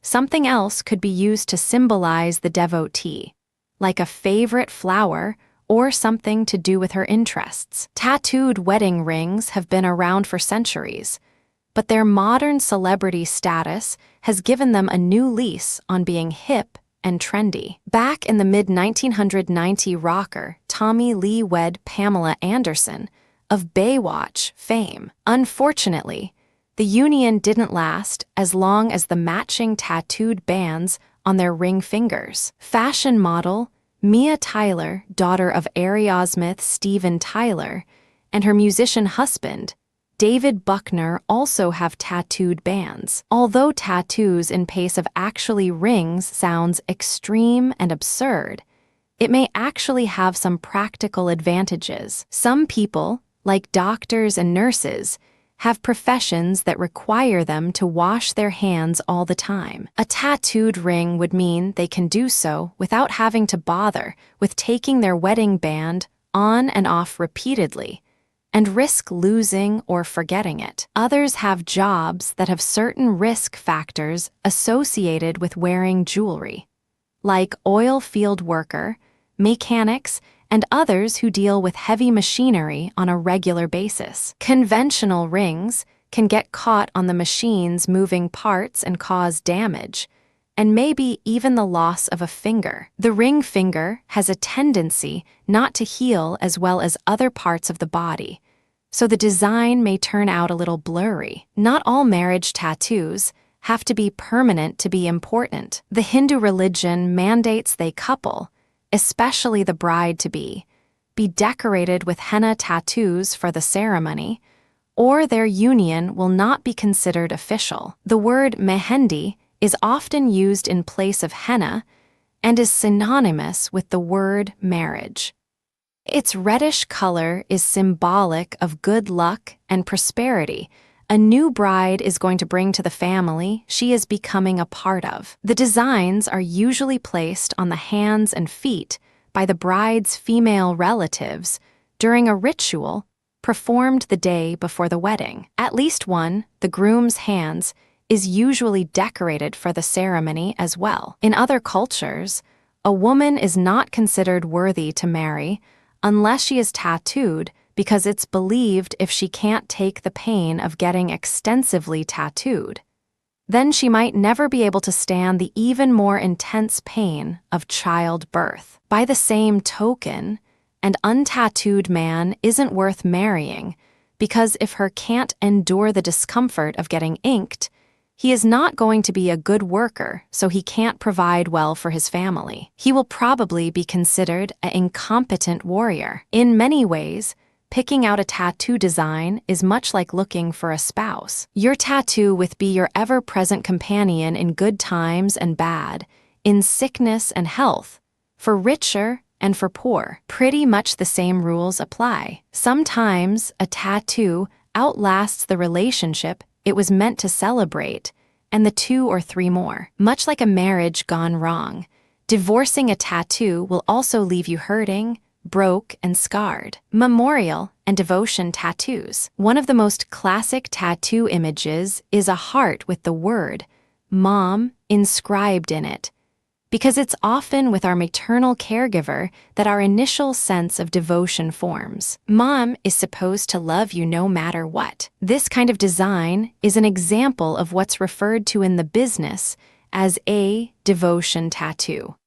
Of course, a person's permanent body art tells you a lot about what's in their heart and on their mind. Often, out affections are where out money is. A really great tattoo can cost a pretty penny. So, if you see a guy with a big, beautiful design artistically tattooed on his body with someone's name emblazoned on it, you almost have to know he's in love. The first thing we think of concerning devotion-type tattoos is a boyfriend or girlfriend, and all the reasons why it may not be a good idea. Obviously, if you break up, you sure are going to look silly stuck with that name everywhere you go for the rest of your life. There are other ways to ink your love for a specific person without using their name. Your tattoo artist can help you come up with a design that incorporates some of your beloved's favorite things, like a favorite flower or a quote from a book she really likes. That way, if your ink lasts longer than your love does, you may not regret the tattoo as much. If you are just dying to have someone's name tattooed on your body forever and ever, your brother, sister, parents, favorite teacher, or even your dog are better choices than your significant other. Those are things that will never change unless the dog bites you. A lover's affections can and will be fickle. Not even married couples are exempt from this fact. Divorces happen all the time. Just like the men's ruin tattoo is Lady Luck's evil twin, the devotion tattoo has a sad sister, and that's the memorial tattoo. At first glance, there doesn't seem to be a lot of distinction between the two. However, they differ at two main points. A. Memorial tats tend to be about the deceased, and devotion tats about the living, and B. You're probably going to be less likely to change your mind about at memorial. An example of a memorial tattoo might be a shrine-like design with the person's name on it, surrounded by flowers or depictions of items that the wearer associates with the deceased. There are often the dates of birth and death are included, as well as angels or other heavenly beings, as well as doves and symbols of peace. Some people simply get their loved one's name with an asterisk beside it to denote the death. Others opt only for a single tattooed teardrop to show their permanent sorrow. Another option may be a portrait tattoo, a picture of the honoree inked onto the skin. This is a very specialized genre of tattooing, and it's best to seek out someone who has mastered it. If you don't, the results could be disastrous. In general, people are less likely to regret memorial tattoos because their earthly relationship with the other person has already ended. They know how it's going to end. There are so surprise infidelities or disappointments that will change their feelings for that person. Memorial tattoos don't necessarily have to be about people. They can be about pets or the ending of an era in your life, like a reluctant retirement or a divorce. After September 11th, many people got tattoos honoring the fallen and supporting their country. Prison tattoos, while certainly not every person with a tattoo has done time, you can bet most every person who has done time has a tattoo. Tattoos are synonymous with prison culture. However, their origin in the prison system is far from the status symbol they are today. For centuries, tattoos were used as a means of identification and to mark the accused so that everyone who saw their ink would know they were, and, many times, the nature of their crimes. In Nazi Germany, tattoos were used to permanently mark the Jews in concentration camps. In modern times, prisoners tattoo each other to show gang affiliation, to symbolize their standing in the prison community, to make themselves look more intimidating to their enemies, or just to pass the time. Tattoo artists may use their services to barter for privileges, favors, or contraband. Traditional tattoo equipment is not allowed inside the prison, but such rules are only a small bump in the road for those who are serious about their ink. Almost anything with some kind of motor can be used to make a tattoo gun. Electric shavers, sewing needle, guitar strings, and syringes are commonly used materials. As you can imagine, there's not an overabundance of tattoo ink flowing through the prison system. Thus, prison tattoos are characterized by long, thin, black or blue lines. Carbon produced from liquefying any number of substances is a common substitute for ink. Melting rubber soles off of shoes produces a good that can be thinned out with water. And the soot collected from burning candles can be mixed with water for the same purpose. Perhaps the simplest supplies used are a sewing needle and ink from an ordinary writing pen. The absence of a motor will make the process much slower, but quieter and more discreet. If inmates weren't affiliated with a gang before going to jail, chances are good there will be before they get out, if they ever do. Gangs serve many functions in a prisoner's life. They are a source of protection, status, and offer a sense of belonging in a world that's very much about being out for oneself. Law enforcement officials pay special attention to tattoos because they are ideal for forensic and identification purposes. They are also indisputable proof of a person's gang involvement. As tattoos in general become more popular in general society, prison-style tattoos are turning up on a sect of tattoo subculture that has never spent time behind bars. A prison-like tattoo in anything but black or blue is more than likely a fake, as is a tattoo that consists of more than a single color. Prison tattoos are heavy with symbolism. Some are pretty obvious and well-known, such as the swastika, but some appear to be innocent. For example, a bluebird is commonly associated with the Aryan Brotherhood, a notorious white supremacy gang. A spider web, particularly on the neck or skull, labels its owner as an Roman IV drug user. If you're considering getting a tattoo inspired by this style, make sure to do your research carefully to avoid sending a message you don't really mean. A significant percentage of the prison population carry with them a reminder of the rough lifestyle that landed them there in the first place. Disease. Reckless sexual practices and drug use take their toll on the body and are often associated with diseases such as AIDS and hepatitis C, which can be spread through contact with infected blood. Because the process of tattooing breaks the skin to deposit ink, it may be a factor in spreading disease. Popularity of tattoos. How long the practice of tattooing has been going on and the exact origin of its use remains a matter of much speculation. There's evidence to suggest that kings and pharaohs have been tattooed since way back, debunking the myth that ink was originally used only for marking criminals and other undesirables. For years, a stigma has been embedded in body art as ink is in the skin. Perhaps that attitude was perpetuated by the fact that traditionally, tattooed people tended to be somewhat on the fringes of society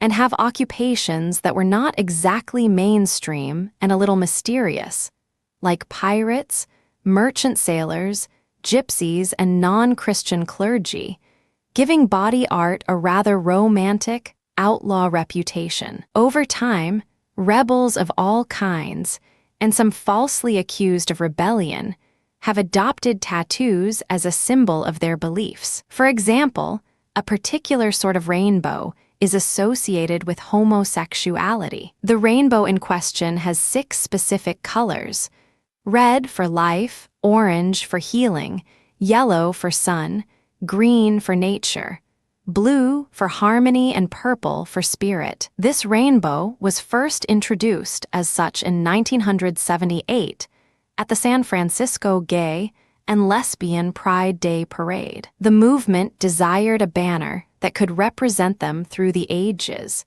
and some feel strongly enough to have it permanently inked into their skin so they can always be identified with their cause. For similar reasons, modern Christians, despite traditional religious objection to the practice of tattooing, opt for crosses or fish symbols to illustrate their faith. Of course, for every action there is an opposite reaction. Various hate groups also have their own tattoo. Members of the Aryan Brotherhood, a notorious white supremacy group, often brand themselves with ink that supports their racist views. Designs popular with this group may not come right out and say Aryan Brotherhood. Instead, they just contain the letters AB or the name Alice Baker to symbolize their hatred. Similarly, other branches of racist extremism, such as skinheads and neo-Nazis, utilize the swastika and the Confederate flag. In the 1960s and 70s, society was in a mess. The Black Civil Rights Movement was coming to a head, and women were finally starting to exercise the independence they had been trying to gain for centuries. There were activists for or against so many things. Nixon was on his way out of the White House, and people were discouraged with their government. This era was a turning point in widening the social acceptance of tattooing. Suddenly, the status quo wasn't really worth preserving anymore. It seems like movie stars are prone to jumping on bandwagons and getting tattoos. The general public's fascination with celebrity gives them the power to give a voice to their cause and influence our culture. More and more stars are making appearances with their tattoos hanging out and showing them off in photo shoots, giving their adoring fans one more reason to run out and get inked. For better or worse, it's the idea of symbolism that draws people to tattooing. People commonly seek designs that celebrate or commemorate significant events in their lives, such as the birth of a new baby or the death of a loved one. Some people chose a symbol of a monumental accomplishment, like graduating from college, surviving cancer, or serving in the armed forces. Though we obviously have a long way to go before every person is free to be themselves in this world, self-expression has become more and more acceptable. Getting a tattoo is a way to display art that is deeply meaningful to the owner. It's okay to ask someone what their tattoo stands for. They wouldn't have it so prominently displayed if they didn't want you to notice it. Popular tattoo styles. The most popular tattoo styles are tribal. Flowers, stars, crosses, butterflies, fairies, eternity symbols, and dragons. True tribal tattooing has a long history. These tattoos traditionally consisted of black ink and intricate lines, heavy with symbolic meaning. Often, young men were tattooed to mark the passage from boyhood into adulthood, while women were tattooed to signify that they were ready to be married. Today, the techniques and significance of tribal tattoos are very different today. Most favor tribal tattoos because of their striking appearance. Flower tattoos can be far more than just pretty, benign pictures. Flowers can also embody of nature, maturity, birth, life, and rebirth. Specific flowers have come to represent varied cultures and beliefs. In Asia, the lotus flower has tremendous spiritual significance. The lotus figures prominently in the creation myths of India and China, and Buddha is said to have risen at the center of a lotus blossom. In the West, the rose is a symbol of pure love, popular with both men and women. A tattoo of a rose with prominent thorns is a reminder that love is not without risk. The rounded, cup-like shape of the flower has long been seen as a symbol of the feminine. Flowers are also ideal for those hoping for a large variety of color choices. The star is often considered a symbol of hope, but their nocturnal connotation can also represent the dark or the unknown. Stars can signify countless things depending on the number, color, and orientation of the points. The most well-known star designs are the pentagram, five-pointed star, the nautical star, five-pointed star, the hexagram or Star of David, six-pointed star, and the nonagram, nine-pointed star. Crosses are also a very popular tattoo design. They can range of styles from angular, tribal-inspired designs to curving Celtic crosses. Crosses frequently combine other popular tattoo subjects, such as flowers and tribal elements. Cross tattoos are worn all over the body, from armbands to lower back pieces to ankles. A symbol with religious implications, crosses can represent faith, belief, or the death of a loved one. Many people are attracted to the colorful symmetry of butterfly tattoos, but they can have deep significance to the wearer as well. Often, butterflies signify metamorphosis, freedom, rebirth, or dreams. The latter symbolism derives from the Native American belief that butterflies bring dreams while we sleep. Angels and fairies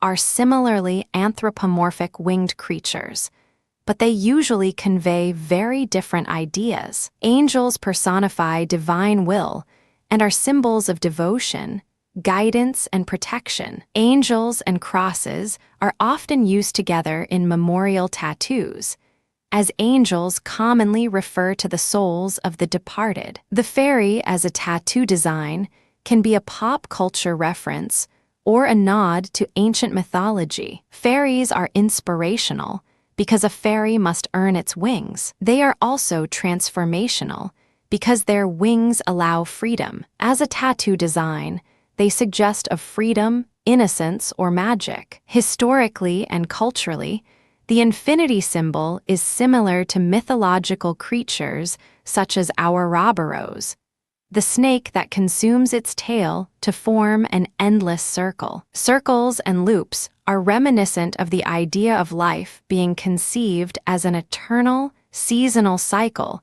that repeats continuously. Eternity symbols can also signify a myriad of religious beliefs, from those that embrace eternal heavenly existence to the idea of endless reincarnation. Dragon tattoos come in two main forms: the Eastern dragon and the Western dragon. The Eastern dragon is a protective ally. It brings water, signals fertility, and ensures prosperity. The Western dragon is an evil creature, a winged, fire-breathing lizard that thwarts brave warriors and threatens distressed damsels. Polynesian tattooing. When you say the word Polynesian to people, they immediately start talking about beautiful islands, ritualistic dancing, and food, but not too much time will pass without vivid descriptions of large, intimidating-looking men sporting extensive,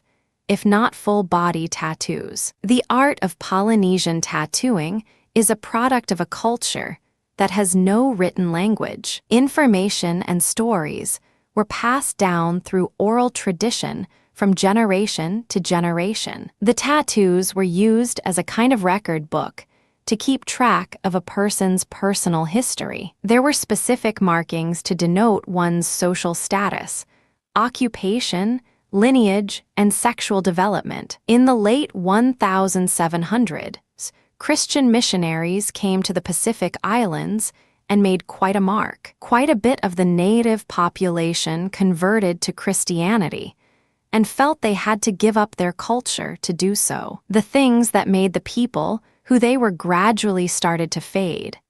And the practice of tattooing was probably one of the first things to go, since it is expressly forbidden in the Old Testament. Eventually, the Polynesians resurrected their way of life and reverted to some of their old customs and practices. The ink once again began to flow, and the traditional methods and designs of tattooing became popular again. However, using the traditional tools of the trade was banned in French Polynesia in the late 80s because the Ministry of Health didn't feel the wooded and bone instruments could be sufficiently sterilized. The tools are made from needles carved sharply out of bone or tortoise shell and fastened to a wooden piece so that the finished tool looks somewhat like a hair comb. Like the tattoo ink used in the modern-day untied states, what the Polynesians used wasn't really ink at all, but soot from burning candle nut. And like modern ink, it was combined with a carrier solution to keep it mixed well and make it easier to apply. They usually used water or oil. The needle end of the comb is then dipped into the ink and tapped into in the skin with a hammer-like instrument. A person usually started participating in the tattooing rituals to around the age of 12 to mark their transition from childhood into adulthood. The design and placement of a person's tattoos was largely determined by their bloodline. Eusocial status was directly proportionate to how many tattoos you had. A man with no tattoos was an outcast, and those with extensive tattoos were revered and held high stations in the community. Polynesian women are also tattooed, though not as heavily as men. Like boys, girls typically began their tattooing around the age of 12. Until a girl was tattooed, she was not allowed to prepare food or participate fully in society. Women were only allowed to get tattooed in certain places on their bodies, mostly the hands, feel, and lips. We now know these to be the most painful areas. In the late 1990s and early 2000s, the tattooed community in the United States was in the throes of the tribal trend. These tattoos are characterized by their solid blackness and distinctive shapes. However, many people don't realize they have none of the significance of the Polynesian art they are inspired by. That doesn't make them fake Polynesian tattoo. It makes them a perfectly legitimate but separate category of tattoo possibility. Just because it doesn't mean the same thing as its more rootsy counterparts doesn't make it void. The real symbolism is the sentimental value the wearer attaches to it.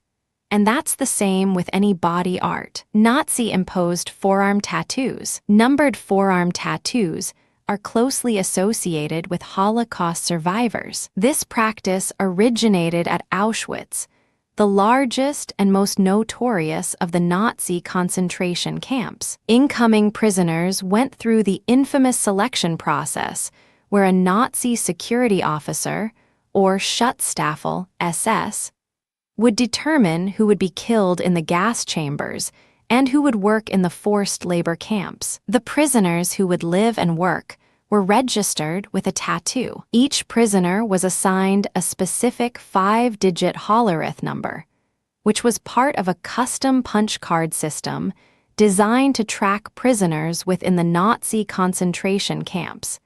Similar to our social security system in the United States, in that each person was reduced to a number for purposes of identification. The punch card number would follow each prisoner from labor assignment to labor assignment, as hollerith systems tracked the prisoner's availability for work and reported it to a central inmate file. These tattoos were only one of the ways the Nazis dehumanized their prisoners, and Jews were not the only prisoners who bore SS tattoos. Homosexuals, the mentally ill Soviet prisoners of war, Poles, communists, Jehovah's Witnesses, Blacks, and the Roma were also tattooed in forced labor concentration camps. Only ethnic Germans and police prisoners escaped the degrading registration tattoos. Tattoos evolved quickly at Auschwitz. When the Nazis initiated the tattooing program in mid-1941,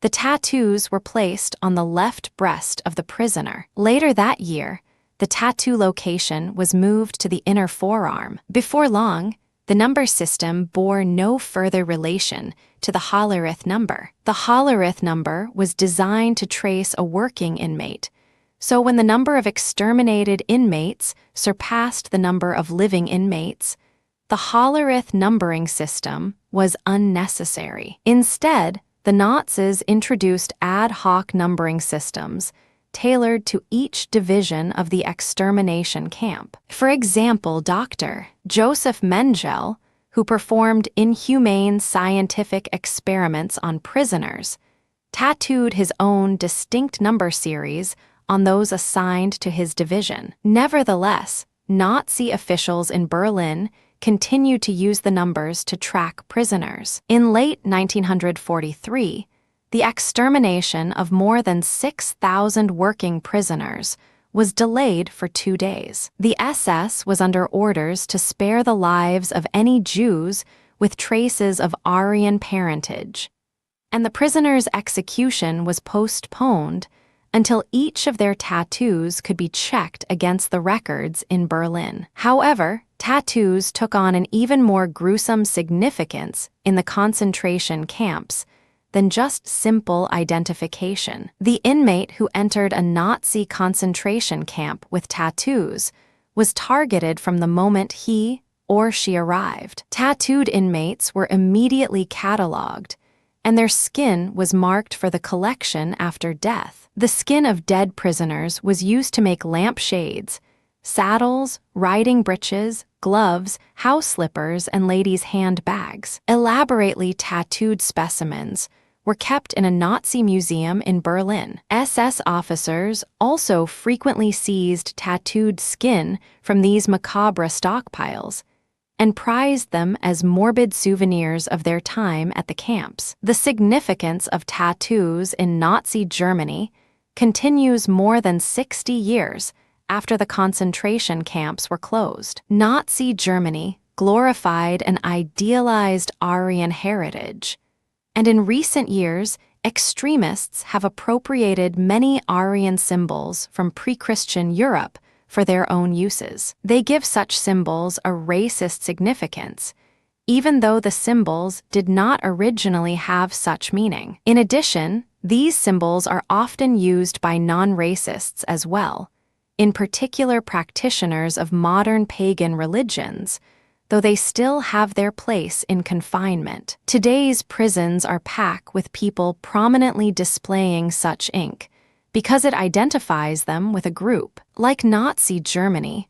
they are bound together by hate. Military tattoos. One of the most well-known, and probably the most widely socially acceptable tattoos are on servicemen, and more recently servicewomen. These tattoos, sometimes called travel marks, are more than just art. They tell stories about where the wearer has been, what they've seen, and many times, how they feel about it. The story of freedom, hardship, war, and liberty can be traced back for decades or longer on the bodies of generations of those who have served in all branches of the military. Some got inked as very young boys on their way to war. Excited, scared, and away from home for the very first time, their ink made them a man, and at the same time gave them the comfort of belonging to a family, a brotherhood bonded by ink and a common experience. Others came home with tattoos done in strange and exotic foreign cities,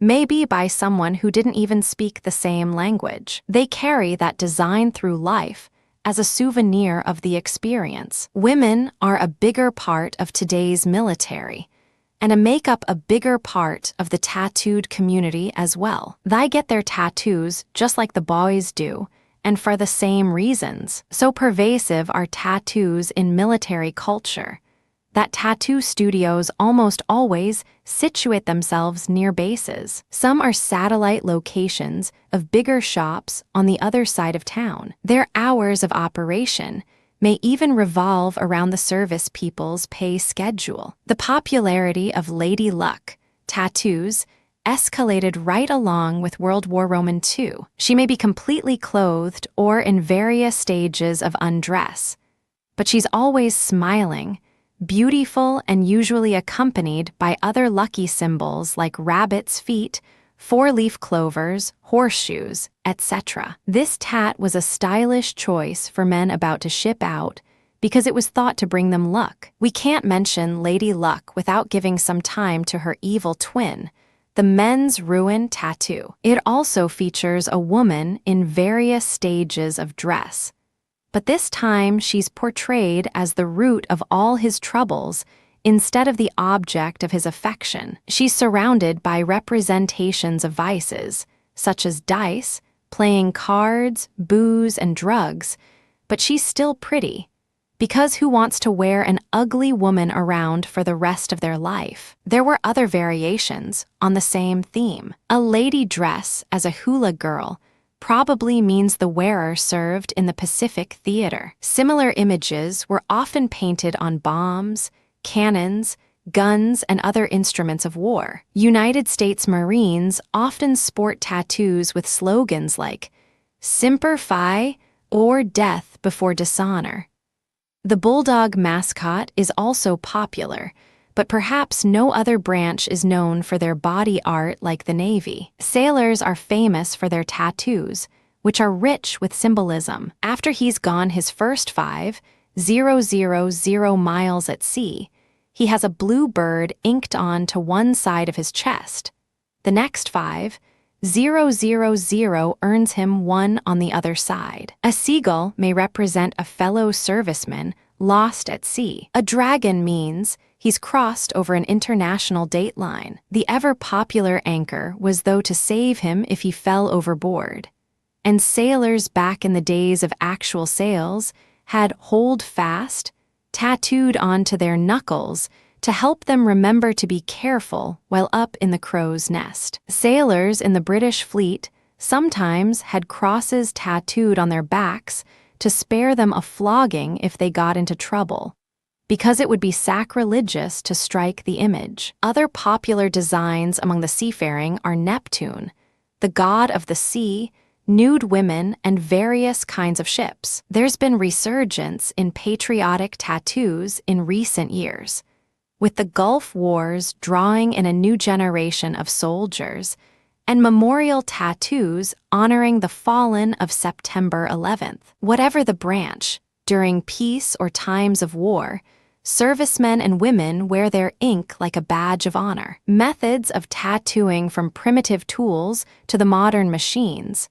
Tattoos have been applied for thousands of years. The practice is believed to have originated in ancient Egypt, where evidence supports that the highest pharaohs were inked. With the evolution of society and modern technology, all kinds of gadgets found their way into the lives of men. The development of tools and machinery changed the way we work, play, and even decorate our bodies. Different cultures have used various instruments and methods. The people of the Polynesian Islands are traditionally heavily tattooed, using the designs to signify things like sexual maturity, genealogy, and social status. Generally, the more tattoos a person had, the more respect they had from their peers, thus the higher their position in the community. A man with no tattoos was virtually ignored. They did, and still often do, use a handmade tool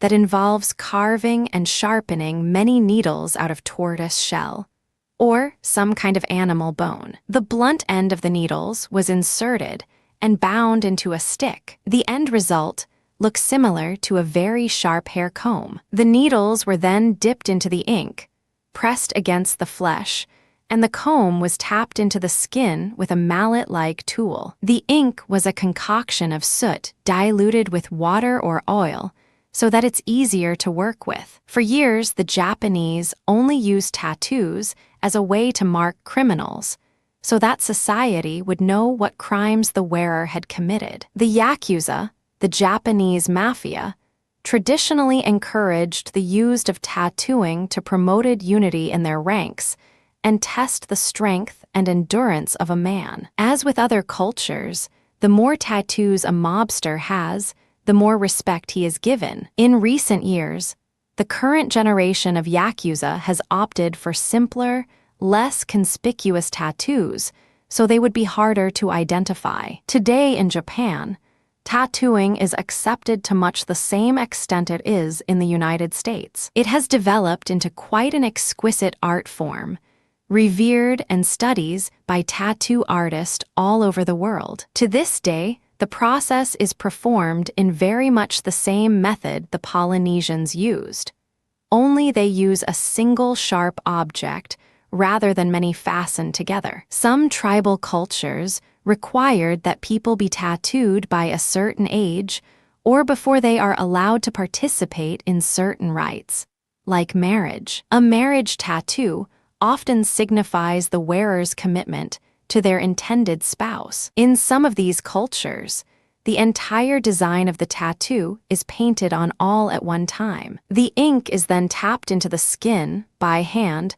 with a sharpened thorn. Some cultures created tattoos by cutting designs into the flesh of a person and then rubbing the wounds with a pigment of some kind. The pigmenting agents would get into the skin and remain there long after the cuts had healed. Inks made from plants and flowers, or ashes mixed with water, were commonly used. Because the cuts tended to be larger and deeper than the needle pokes associated with most body art, they were very easily infected. This practice may have evolved into what we now call scarification. Today, in modern civilizations, tattooing is performed with an electric tattoo machine, or gun, which uses groups of needles inside metal tubes to place ink under the skin. The machine repeatedly drives the needles in and out of the skin, between 80 and 150 times a second. Thanks to this modern technology,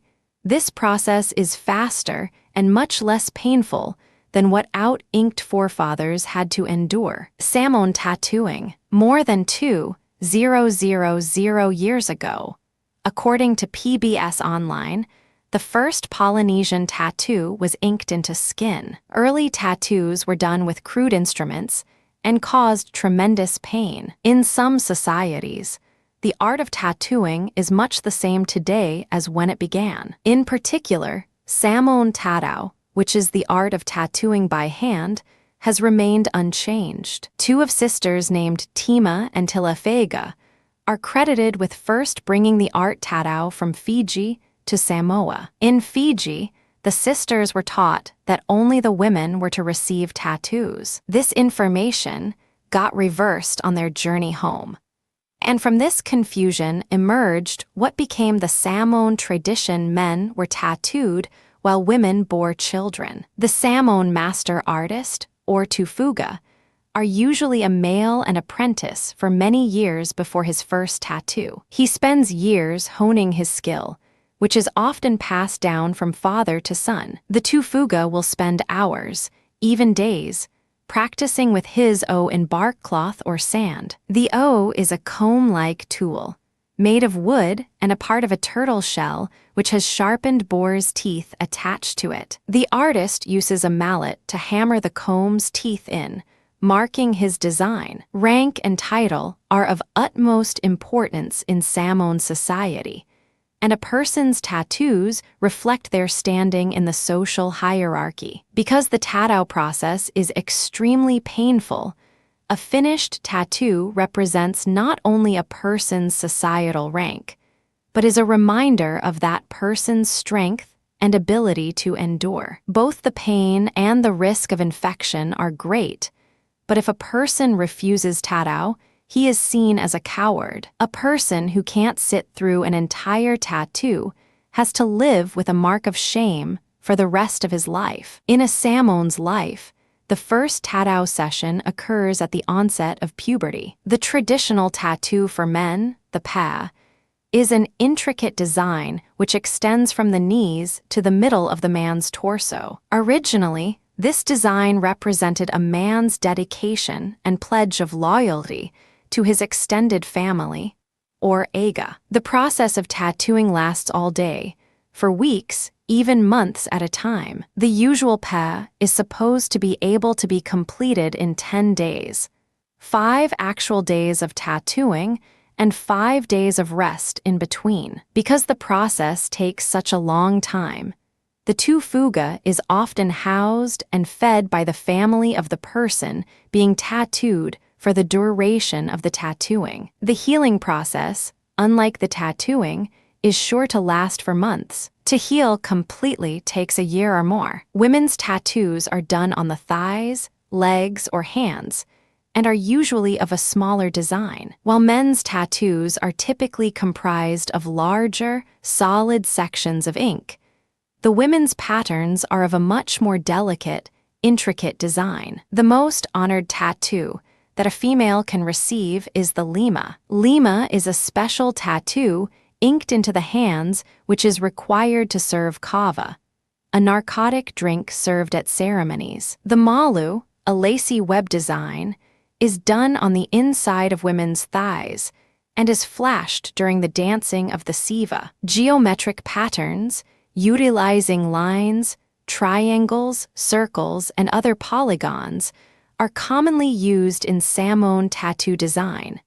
as are simple pictographs depicting mankind, animals and birds, or other man-made objects. The geometric designs had multiple meanings depending on these three factors: where the tattoo is placed on the body, what other designs are tied into it, and who the person is who is being tattooed. Typically, the master determines what designs would be suitable for each subject individually, and then explains the story of the design to that person. This tradition, strongly rooted in Samoan society, has lasted thousands of years and may likely last 1,000 more. For a Samoan, a tattoo is not just a pretty design, but a badge of honor. Safety and sanitation in the tattoo parlor. You wouldn't eat in a dirty restaurant or have surgery in a filthy operating room.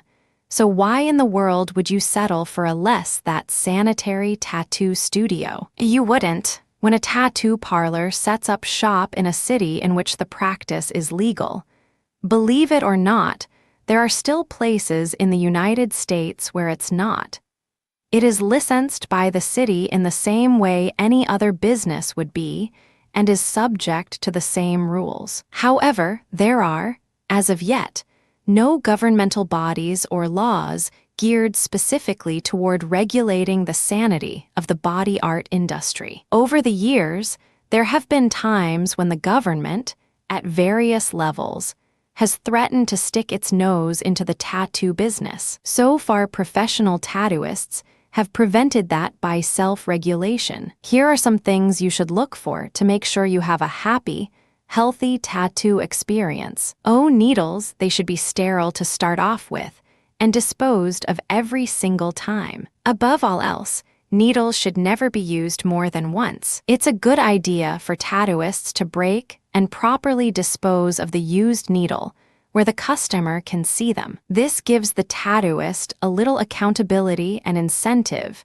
to finish the job right while instilling confidence in the facility in the customer. At the very least, it's good for business. Gloves, if the tattooist acts like he's about to touch your skin without gloves on, scream. It's a popularly known fact that we carry a lot of germs on our hands. Before your tattooist begins working on you, he should wash his hands with antibacterial soap and put on a fresh pair of gloves. After the gloves go on, he should not touch anything but your skin and his already sterile equipment. If he steps away from the sterile environment for any reason, to talk to another customer, answer the phone, operate the cash register, anything, the process should be repeated with a new pair of gloves. Autoclave, you are in the process of auditioning shops for your new tattoo.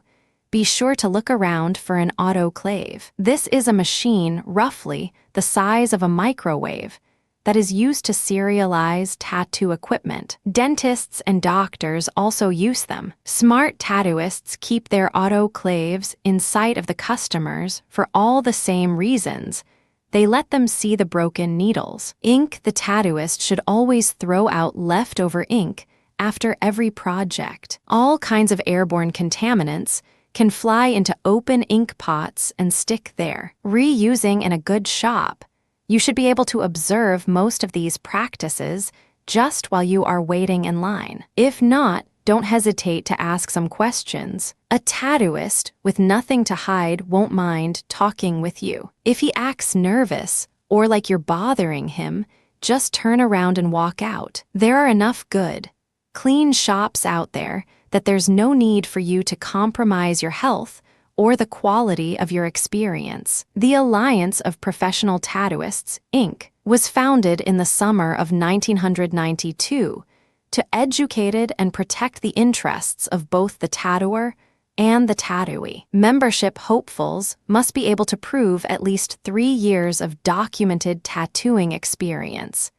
Use an autoclave and attend a 9-hour seminar on microbiology and how diseases are contracted. The APT sets guidelines for sanitation practices and, with the help of OSHA, Occupational Safety and Health Administration, enforce hefty fines of up to $7 $500 a day to encourage members to operate safe, clean shops. Tattooing rituals. The explorer William Damphur brought the tattoo to the contemporary West when he brought the heavily tattooed Polynesian Prince Giolo to London in 1691 and put him on exhibition. He became the rage of London. The British public welcomed the novelty. Europe had not seen tattoos in 600 years. It would be another 100 years before tattoos would make their mark on the West. The slow spread of tattoos in the West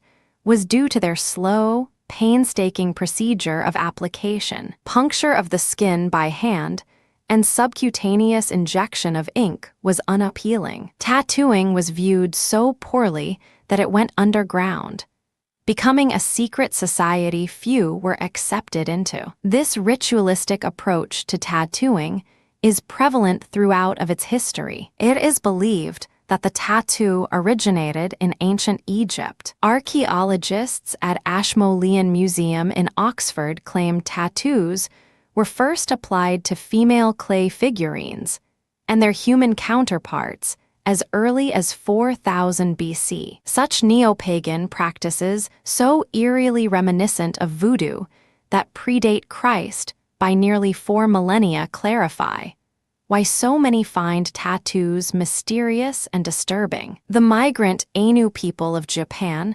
adopted tattooing early and considered the tattoo divine. Modern Japanese dismissed such notions of the tattoo and viewed it ornament. Japanese tattooists called the Horus refined tattooing to an art form. Their use of color, sheer intricacy of designs, and use of contrast made their tattoo marks appear almost three-dimensional. Even as art historians appreciated tattoos as an aesthetic, the human suffering required to endure tattooing mystified many. Sir Joseph Banks was the first European on record who speculated why. During his 1769 visit to Tahiti, Banks wrote, "What can be a sufficient inducement to suffer so much pain is difficult to say.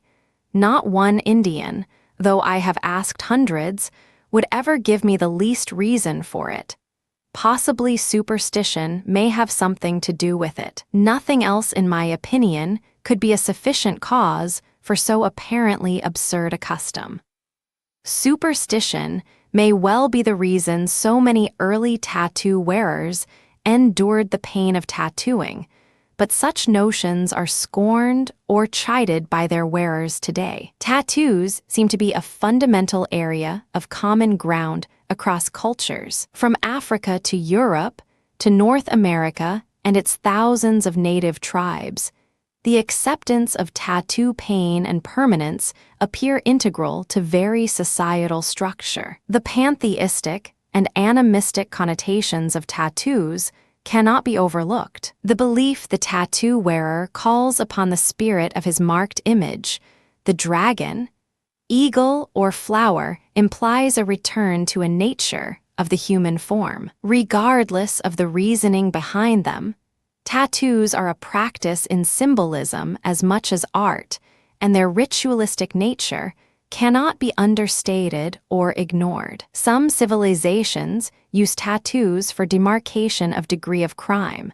Others tattoo young girls as rite of passage to womanhood. Tribal Samoan women are married based on the tattoos they wear. Dayak warriors' tattoos symbolize how many lives they have taken in battle. Such tattoos assure their wearers' status for life. The rewards of such tattoos in tribal life seem to justify the physical pain required to endure their application. Today's global village makes tattoos, and the rites of passage they represent seem out of date. Teenagers war with each other to fit in with the right crowd and have the right clothes. 20-somethings fight each other harder for the entry-level job that's going to take them to the top, or to get into graduate school. Established businessmen will stop at nothing to preserve their balances. Humans seem to love status and will submit to whatever rituals assure them of it. Removal.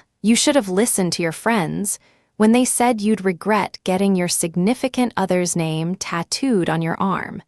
And you really should have known how your mother would react upon seeing Mama scrawled across your back. Tattoos are created by injecting colored pigment under the skin with a needle and are relatively permanent. Lucky for you and your poor mother, there are several methods for tattoo removal. The success of the removal depends on several factors, including the location, size, the individual's ability to heal, how the tattoo was applied, and how old the tattoo is. A physician will review these factors while choosing the best method for you. Dermabrasion is the method in which a small area of the tattoo is sprayed with a solution that freezes the skin. The physician then uses an instrument to sand the skin, peeling layers away. Some bleeding is likely to occur, and a dressing is immediately applied to the area. The salibrasion method has been performed for centuries and is still occasionally used today. The tattoo and surrounding area are numbed by a local anesthetic and then rubbed vigorously with salt or a salt block until the layers of skin trapping the ink are literally rubbed off and the ink able to escape the skin. Excision is a method used to remove small areas of the tattoo. The patient is given local anesthesia to the affected area, and the tattoo is surgically cut from the skin. The edges of the remaining skin are sutured together. It is a simple procedure with a mild recovery time as long as there are no complications, such as infection. If that tattoo is too large, it may be necessary to excise the areas in stages, removing the center of the tattoo first, then the perimeter at a later date. A skin graft may be taken from another part of the body to replace the portion of skin that was removed. In recent years, physicians have considered laser surgery one of the best methods of tattoo removal. Anesthesia is not required for laser removal, but depending on the patient's pain threshold, a physician may decide to use a numbing cream or local painkillers. The patient is given protective eyewear, and pulses of light are directed onto the tattoo, breaking up the pigments. Over the next few weeks, the pigments are absorbed into the body. Black and blue pigments respond well to laser treatments, whereas greens can be resistant, and red pigments do not respond at all to ruby laser light. Thanks to new laser technology, scarring is not a significant risk for laser tattoo removal. Your skin is the largest organ on your body and your first line of defense against infection. Anything you do to damage or break the skin weakens your natural immune responses. Just as your tattooist did when you got your new tattoo, your doctor should give you precise instructions on how to care for your skin as it heals. Keeping the area clean is of the utmost importance. There is no complete method of tattoo removal. While the procedures and patient responses vary, you're essentially trading a tattoo for residual pigmentation and some degree of scarring. Before choosing to get a tattoo, make sure your motives are lasting and your tattooist is reputable. Stay away from fads and choose a design that is deeply meaningful to you. Removal of your little mistake isn't going to be cheap, depending on the size, type, and amount of treatments needed. The average cost can be from $150 for the excision of a small tattoo, up to $5,000 for larger pieces that may take several treatments. Religious objections to tattooing. Tattoos offend the religious of a variety of familiar denominations. The most dramatic example is found among Jewish believers who deny a traditional Jewish burial to persons with tattoos or even bodily piercing. Some Christian churches impose restrictions on bodily modifications, while 21st century enlightened individuals might take surprise or offense at religious objection to tattooing or body piercing. basis may be found in an Old Testament passage. Do not lacerate your bodies for the dead, and do not tattoo yourselves. I am the Lord. Leviticus 19:28. By this passage, lacerations and tattoos so described were part of non-Jewish mourning rituals, intended to disguise the living from the spirits of the dead. This curious mixture of neo-paganism with Orthodox faith is as fascinating to some as disturbing to others. While cultural anthropologists and the religious may wage holy war over the subtext for a tattoo, religious motives seem to weigh very little on choices by those who adorn themselves with ink beneath the skin or piercing it with rings. Some might argue that they should. Vatican Roman II Council's declaration that human beings are called upon to view their bodies as good and honorable since God created it and will raise it up on the last day, Gaudium et Spes, #14, lends credence to opinions that some tattoo motifs seek to offend the more religious-minded. At least, both secular and religious will agree that most tattoo designs seem less than good and honorable, and so might seem inappropriate decoration for a body created by the divine. The very consideration of religious objection tattoos raises powerful questions of us as a society. And equally interestingly, the degree to which tattoo wearers and objectors view what precisely makes them human. If we judge body modification to be appropriate, do we need to acknowledge the reasons why others may not share our views? Whether we like it or not, our decisions affect our futures. Potential employers look at people differently because of holes in their noses and tattoos on their calves. Forget life careers for a moment. How we look affects our ability to get a part-time job nowadays. And if we have a job, it might be wise to check to our employer's unspoken policy on tattoos and body piercing. While prejudice is unfair, it is often inevitable. Is it consistent with the values espoused by any civilized religion? Moral arguments won't pay your bills. Staring at our navels won't pay for dinner any more than piercing it will. Choosing between right to self-expression and self-sustenance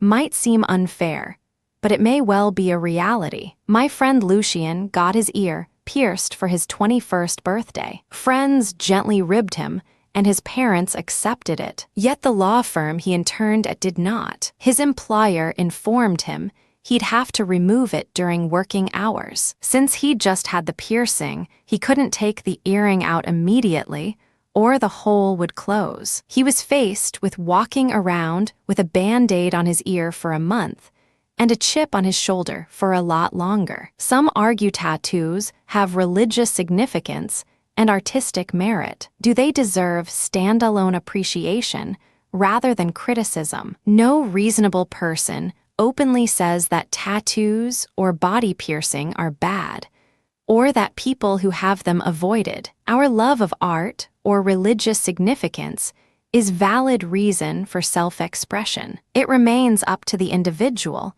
to weigh the risks and issues they enjoin. Some gangs choose tattoos with a religious theme, and such a tattoo may be misinterpreted. As with all forms of expression, tattoos are no different. They are open to interpretation. Perhaps the tried but true forms remain most valid. After all, you could always demonstrate your faith by wearing a medal or a cross. Tattoo and copyright laws. Creativity is an extremely personal thing. All true artists are protective of their work. It's a part of them, an extension of their soul. Tattooists are no exception. Copyright laws are intended to protect artists and inventors from having their ideas stolen, their profits suffer, and their art abused. However, the idea of copywriting tattoo designs is not something tattooists are ready to jump on board for. No one is ever anxious to bring lawyers into the mix,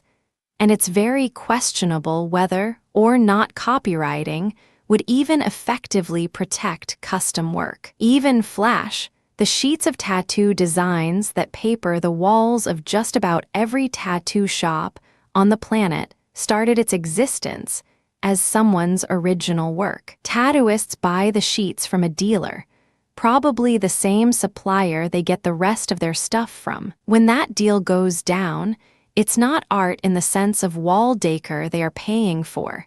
They could go to any discount store for that. It's the right to reproduce the design to a stencil and tattoo it on to a customer. The legal principle behind Flash is the same as selling a book that you brought at a bookstore. You paid for the right to own that copy of the book, and you have the right to sell it. Theoretically, custom work is an original design intended for only for one person. The vast majority of the time, all custom designs start out as drawings on actual paper before being applied to someone's skin. So for the purposes of copyright law, the tattoo itself is actually a reproduction, since it's typically the same artist who both draws and applies the tattoo.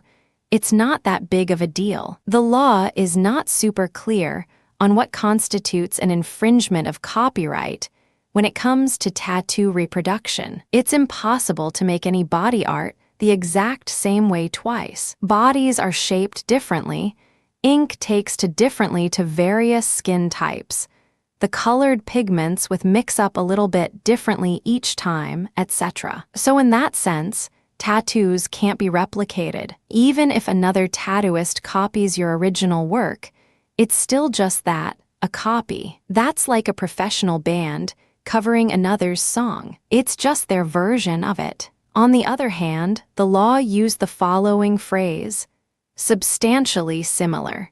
That means the reproduction in question doesn't have to be exactly perfect, it just has to be similar. Under that logic, the design can be colored entirely differently and embellished upon, but still be considered substantially the same enough to support a lawsuit. To the layman, it sounds like the viability of such a suit depends on who is interpreting what constitutes as substantial. Under copyright law, a work can technically be very much the same as another and still be considered original. For example, innumerable musicians have recorded Beatles songs over the years, and even though it's been done so many times, one version of All You Need Is Love is legally just as good as another.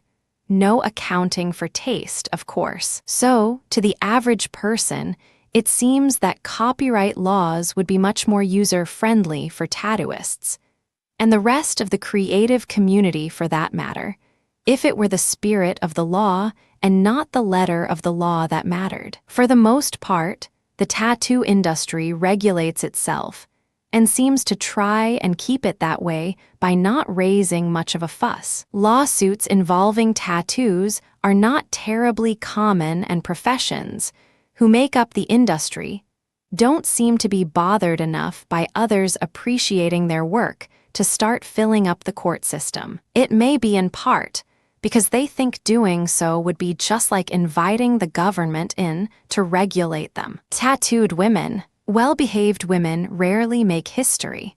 Laurel Thatchell Ulrich. It used to be that the only place you would find a lady with even a single tattoo was in a carnival freak show. Even after such displays were, for the most part, things of the past, the realm of permanent body art remained somewhat of a boys' club. Today, tattoos are far more popular and socially accepted by the general public than they used to be.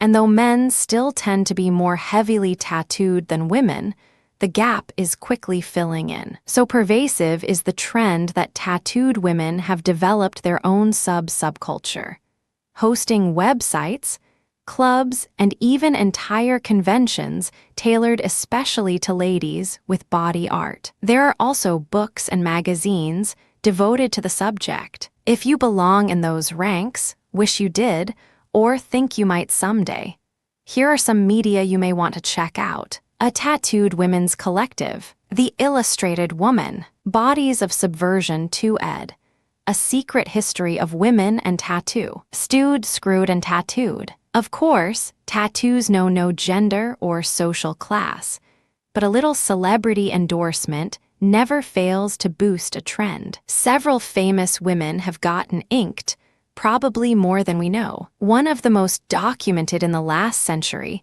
was Betty Broadbent. She was born in 1909 and got her first tattoo in 1927 at the age of 18. Her tattooist was Charlie Wagner of New York. He was one of the few at the time using the new electric machine. Her body was almost solidly covered, with more than 300 tattoos. Broadbent became a tattoo artist herself to supplement the income she had from touring. She retired to Florida in 1967 and passed away in 1983. Are any woman's tattoos more famous than Janis Joplin's? Her ink was an outward manifestation of the free spirit she was, a pioneer in the realm of female rock stars.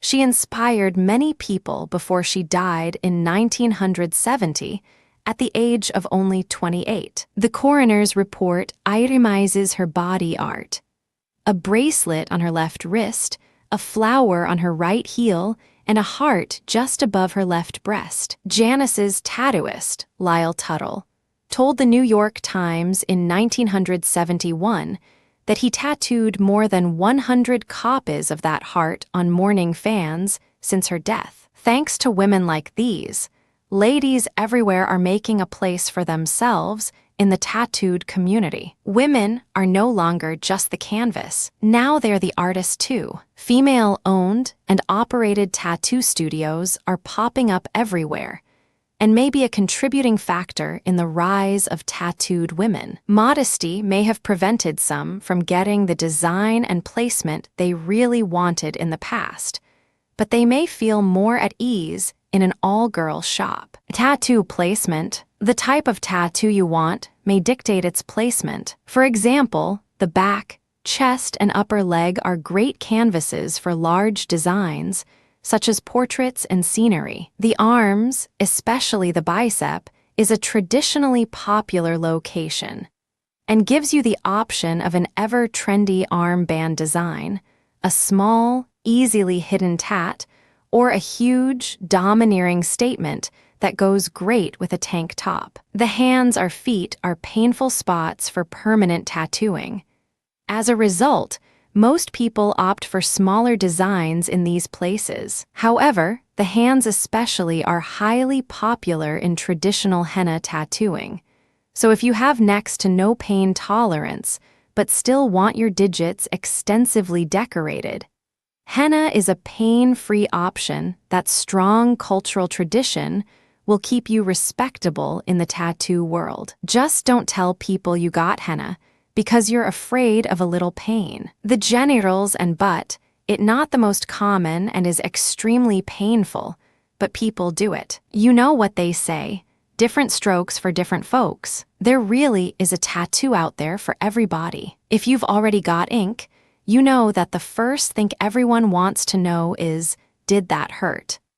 If you've been considering whether or not to get a tattoo, the mystery surrounding the pain factor is most likely what's holding you back. Some have described the sensation as more of a burning or feeling. Some say it feels more like a bee sting or a burn. Many wouldn't call it pain at all, but more of an irritation. How much discomfort you experience depends on where you choose to put your new tattoo. Bone and nerve endings should be main considerations in tattoo placement. Areas with a lot of nerve endings close to the surface of the skin, like the spine, nipples, hands, feet, and genitals, are going to be more uncomfortable than others. Places with shallow bones like the sternum, ribs, shin, knees, elbows, the head, and behind the ears will also be more sensitive. The size of the design you chose also plays a part in the amount of pain involved. Of course, larger tattoos take longer to complete, prolonging the irritation of the skin and making it more raw and sensitive. That's why most tattooists will suggest you break big projects up into several sittings. There's a common misconception that having a few drinks before going under the gun will keep you relaxed and help make you more comfortable. This is not the case. In fact, tattooists won't work on you and don't even really want you in their shops because, unless you are so drunk that you passed out cold, you will have a harder time following directions and sitting still. While there is always some blood during the process, drunks tend to bleed more, making the process slow and messy. The excess blood makes it harder for the skin to absorb the ink, and your tattoo may no take at all, which means you've wasted the artist's time, bled all over his shop, and got poked repeatedly with nothing to show for it. The same is true for any drugs,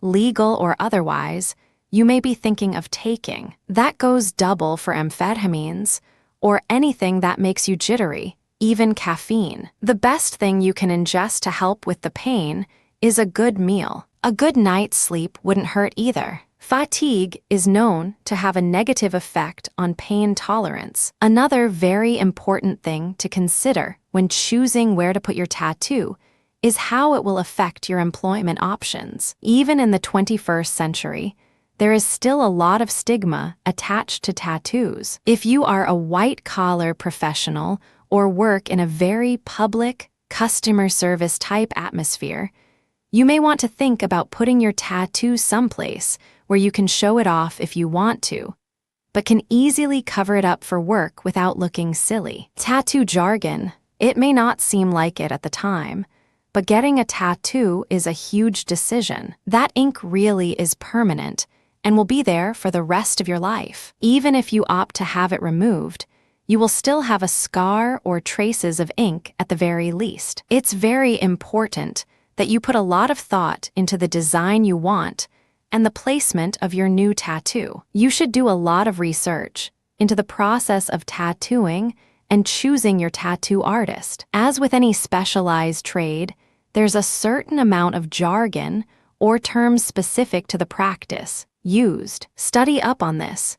You can't make informed decisions if you have no idea what the experts are talking about. Here's a short, and by no means complete glossary to help you get started. Autoclave, a machine that uses pressure and hot water to sterilize tattoo equipment. The autoclave is also used for medical and dental tools. A lot of shops keep the autoclave in plain sight, so potential clients know they are using clean supplies. If you don't see one, ask. If you aren't satisfied with the answer, look for another shop. Bodysuit, a full-body tattoo. It typically starts at the neck and covers the rest of the body down to the ankles. Hands and feet are usually excluded. Japanese tattooists are known for their artful applied bodysuits. Kakamemi, one of those cheap temporary tattoos, applied by wetting the paper backing and pressing against the skin. Kakamamis were popular in the 1940s and 50s and were often found as prizes in Cracker Jack and cereal boxes. Devotion tattoo, a tat that symbolizes its owner's love for a significant other, parent, pet, favorite band, favorite food, etc. The possibilities are endless. Cover-up work. What happens when you change your mind about that devotion tattoo? Cover-up work involves either incorporating an old tat into a new design or covering it up totally. Good cover-up work is hard to spot and is a prized talent among tattoo artists. Flash the sheets of designs that hang on the walls of tattoo parlors. These designs aren't necessarily original to that particular artist and are probably fairly common. A shop purchases the flash from the vendor and the rights to legally reproduce it into a stencil so that no copyright laws are broken. Jailhouse tattoo, a homemade tattoo, usually characterized by fine, black or blue lines. Scratcher, a bad tattooist. Stencil, a template of the tattoo you're about to get, usually drawn or traced on your skin so that you have a good idea of what the tat will look like on you, and the tattooist has something to go by. Lady Luck, this tattoo is traditionally popular at wartime. The central figure in the design is always a beautiful woman surrounded by other signs of good fortune like a four-leaf clover, a rabbit's foot, etc. The tattoo was thought to bring luck to the owner. Men's ruin tattoo pretty much the opposite of Lady Luck. This design also features a woman, but depicted as the source of men's troubles. She's often accompanied by representations of vices that can bring a man down, such as liquor, drugs, and gambling. Now that you have a decent foundation to at least ask intelligent questions, you're one step closer to a tattoo experience that will produce a design you will love for a lifetime and preventing the regret that often comes with a tattoo that wasn't particularly thought out. Tattoos, to color or not to color, more than 50 different pigments, shades, and diluents are currently used in tattooing, and while some are approved for use as cosmetics, none are approved for subcutaneous injection. Many tattoo inks are not approved for skin contact at all. Some unconscionable tattooists have been known to use automobile paint or printer's ink. Nevertheless, many tattoo wearers choose color as a time saver or due to physical difficulty applying temporary makeup. Others find color tattooing an alternative to reconstructive surgery to simulate natural pigmentation and combat alopecia by having eyebrows tattooed on. Whatever their reason, color tattoo wearers should be aware of risks. The primary complications that can result from color tattooing are infection leading to hepatitis. Some tattooing equipment cannot be sterilized because of design and dimensions. The American Association of Blood Banks requires a 1-year wait between a tattoo and donating blood. All color tattoos require some sort of medical post-care. Removing color tattoos is a painstaking and expensive process. Complete removal without scarring may be impossible. Allergic reaction to color tattooing is rare but problematic if it occurs, because pigments used are hard to remove. Sometimes allergic reactions are observed to tattoos worn for years with impunity. Granulomas or nodules may form around color pigments your immune system detects as foreign. If you are prone to keloids, excessive scarring color tattoos will traumatize your skin. Office of Cosmetics and Colors dermatologist Ella Toombs, MD, defines color tattooing as skin trauma, while Charles Zwirling, MD, Annette Walker, RN, and Norman Goldstein, MD. Worn scarring occurs as a consequence of tattoo removal. Color tattoos have been known to cause complications in patients undergoing magnetic resonance imaging, MRI. Mascara produces similar effects, but mascara is removable. Why this happens is unclear, but some suggest tattoo color and MRI pigment interaction as likely. Color tattoos wearers should inform the MRI technician to take appropriate precautions and avoid complications. A common problem with color tattoos is desire and difficulty to remove them. The main complication with eyelid tattooing is pigment placement. You should consider the consequences of permanently wearing an artist's mistake. Remember that all tattoos fade in sun, and if tattoo artists inject pigments too deeply, possibility of migration from original sites may occur. Changes in the human body and seasonal styles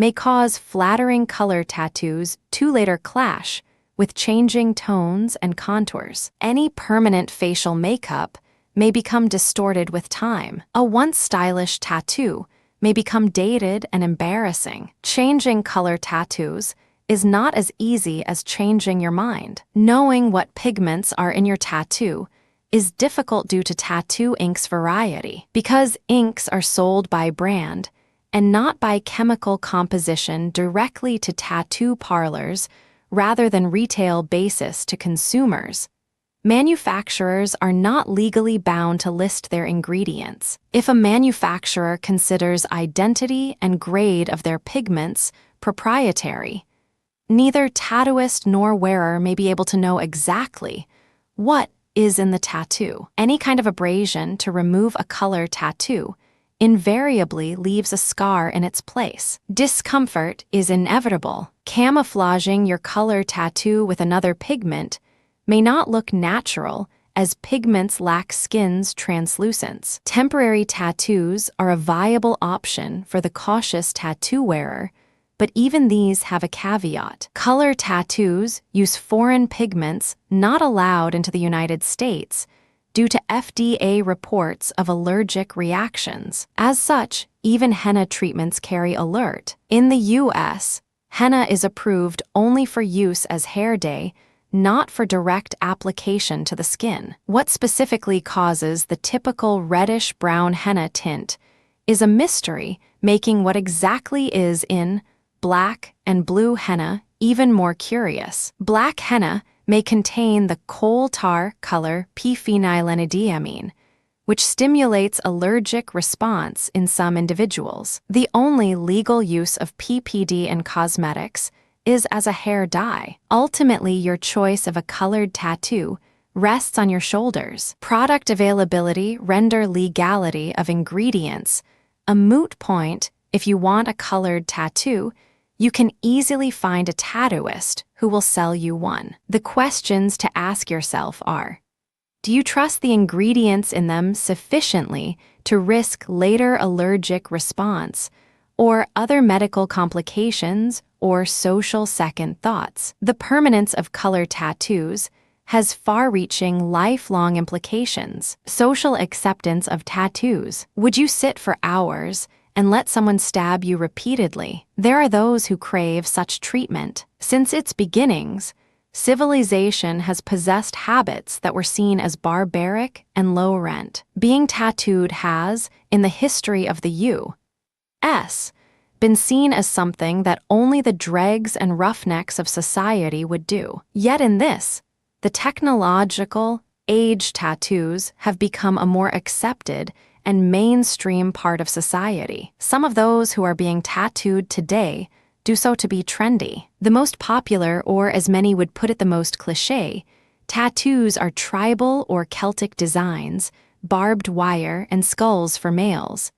And for females, flowers, fairies, hearts, and butterflies. Still others are tattooed because they see their art as an extension of themselves and wish to be a canvas for their artist. According to Tattoo Facts and Statistics Online, http://www.vanishingtattoo.com, in 1936 Life magazine estimated about 6% of the U.S. population had at least one tattoo. The same article states that in April 2000, the National Geographic News reported that approximately 40 million U.S. citizens had been inked. If you break it down by age groups, a 2003 Harris poll tells us that young adults aged 25-29 possess the highest percentage of tattooed individuals,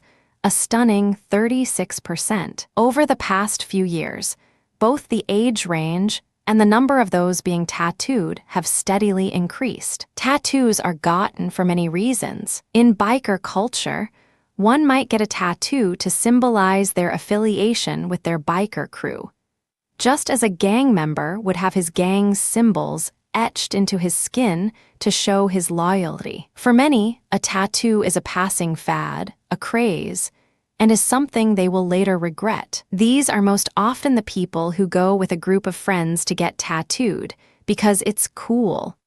Or perhaps some are those who would, in the thralls of a passionate affair, get a lover's name inked into their flesh. These people are most commonly the ones who will seek out means of tattoo removal later on in life, ashamed of what they consider a momentary lapse of judgment. And yet for others, a tattoo is a distinct and desired part of life, an expression of their personal beliefs and a work of art. Not long ago, tattoos were unacceptable in high society and were seen as the rude and brutal etchings of roughnecks and those who were of a lower standard. Throughout the 1960s, the rebellious, antisocial mindset of the day helped to mainstream tattooing as more and more flower children were inked in defiance of what was proper. By the 1970s, rock and rollers began to proudly display their tats, and by the 1980s, many celebrities, from rock star to model to sports star to actress, boasted of their ink. A History Channel program reveals that the earliest sample of tattooed skin, which has been discovered, dates back to 12th Dynasty Egypt, 1938 B.C., but that there is evidence to show that, in pre-dynastic and early dynastic Egypt, tattooing might have been practiced as early as 4500 B.C. Today's age has been described as the age of the Renaissance for tattoos. An article by U.S. News and World Report states that 10 years ago, tattoo parlors were opening at a rate of one per day in the U.S. Tattoo artists now advertise page after page of flash art on their walls, ready-made tattoos for the customers who want ink, but don't know what design they want. In the past decade, newer, stricter regulations have been put into place to protect both the client and the artist. Cleanliness and equipment guidelines have allowed tattooing to become a safer form of rebellion for teens looking to shock their parents or to find a way to express themselves. But for some, tattoos will always be taboo. In this day and age, there is still discrimination against those people who choose to be inked. Often, one will cover his art for a job interview, fearful that any potential employer will judge the person not by his resume, but by the ink in his skin. It is the same for the females who allow their skin to become a canvas, while those with the understanding see tattoos as unique and beautiful expressions of one's personality and another's skill. Others see them merely as blemishes or stains on an otherwise unmarred surface. Ultimately, it is an individual's choice whether or not a tattoo is a beautiful addition to one's person or a beastly mistake to be erased. Tattooing and forensics, the most defining aspect of tattooing is its permanence. The design and placement of your body art says a lot about you. For better or worse, your tattoo will follow you through the rest of your life. But you probably never considered the fact that it will keep talking about you after you're dead. Tattoos are one of the first tools a forensic pathologist uses to identify the deceased and sometimes even solve a crime. Your ink will tell the cops who you run with, street gangs, bikers, and other clubs associated with illegal activity, where use tattoos to show their allegiance to their gang, and often to cement their exit out of mainstream society. Most of the time, gang tats are pretty straightforward, spelling out the gang's name and territory. Even if that's not the case, the authorities are familiar with common symbolism and can use it to pick you out of a lineup or identify your body. Your tattoos are also a telltale sign of your socioeconomic status. If you have simple, homemade tats instead of detailed, professional ones, it's probably because you couldn't afford any better. A sorority or fraternity tat says that you're educated and involved enough in your university to be permanently devoted to the Greek life. Crucifixes or fish symbols denote that the wearer was from a Christian background. A rosary says they were probably Catholic. A hexagon tattoo may mark you involved in the occult. Satanists often sport 666, the mark of the beast. Some members of the Aryan Brotherhood also use this symbol. Your tattoos tell what your interests are, what's close to your heart. What do you think when you've seen a Harley-Davidson emblem tattooed on somebody? You look around for their bike, don't you? Depictions of dice or playing cards could label you a gambler. Tattoos done inside prison, jailhouse tattoos, have a very particular look to them. They're either black or blue, always one solid color, and made up of very thin lines. The jailhouse style has become popular in some circles, but you can tell a fake by its smooth, fine lines. Your tattoo can also associate you with a crime. For example, a falling start is usually particular to kidnappers. 3 dots on the web of the hand definitely denote gang activity, but translate differently in different cultures. For Hispanics, it means "my vida loco" or "my crazy life." For Asians, it means "I care for nothing." For Cubans, it signifies the wearer has a talent for petty theft. If you adhere to the "don't ask, don't tell" policy, you'd better keep your ink silent. There are certain tats that tell a person's sexual orientation. A pink triangle sometimes accompanies lesbianism, as does a prominent bulldog on a woman's bicep. A rainbow is one of the most popular homosexuality-related tattoos. Another sign may be a name tattoo that's obviously of the same sex. A tattoo can also tell about a person's history of drug use. A spiderweb design, usually on the neck or skull, is a favorite with Roman IV drug users. Antisocial phrases also point in that direction, such as "born to die" or "loser."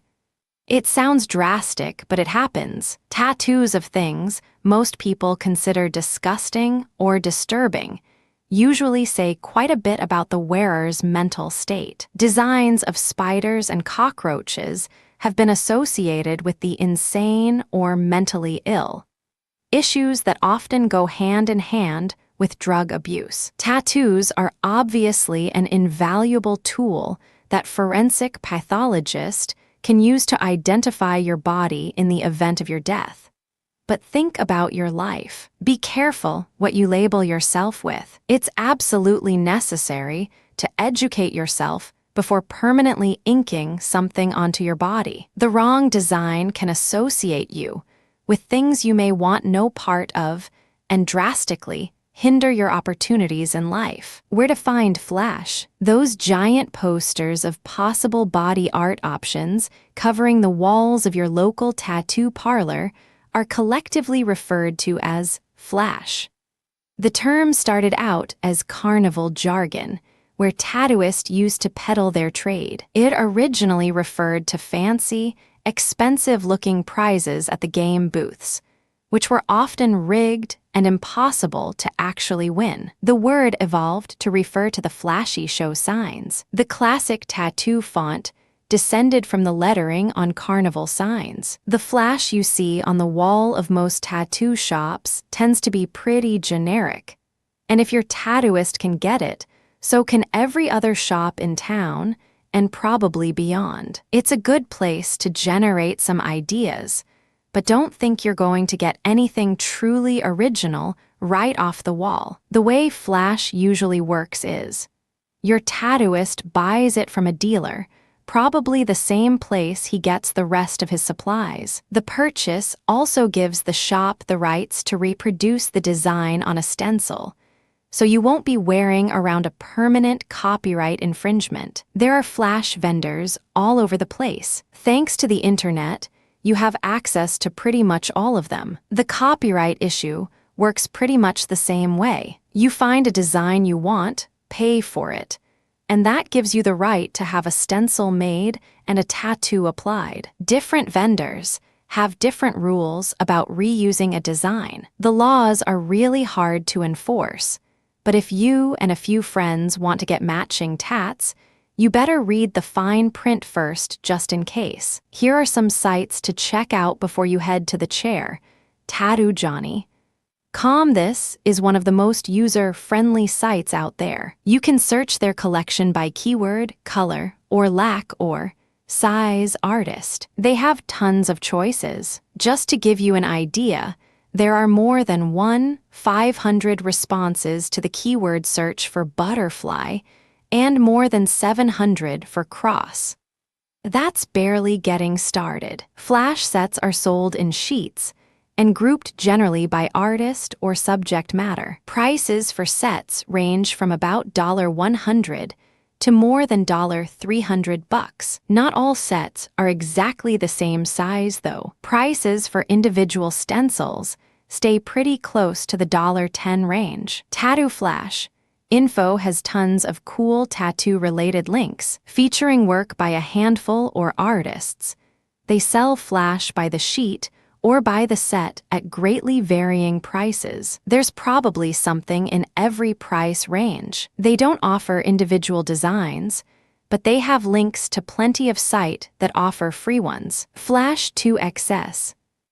This one offers a catalog, but you have to register for it. They don't have individual designs. There's not a huge collection to view on the site, but what they show has a decent variety, and the display is pretty neat. The sets of 5 or 6 pages range from $50 to around $180. Tattoodles, the name is kind of cheesy. They have more than 1,000 thumbnails for you to view, but you look at full-sized pictures or even prices without a paid subscription. Tattoono.com is a little tricky to navigate at first, but once you get off the main page, it gets a lot better. They cater to the individual and print, and ship your design usually within 24 hours. The variety is worth checking out, and prices hover around $15. Getting permanent body art is a huge decision. It pays to look at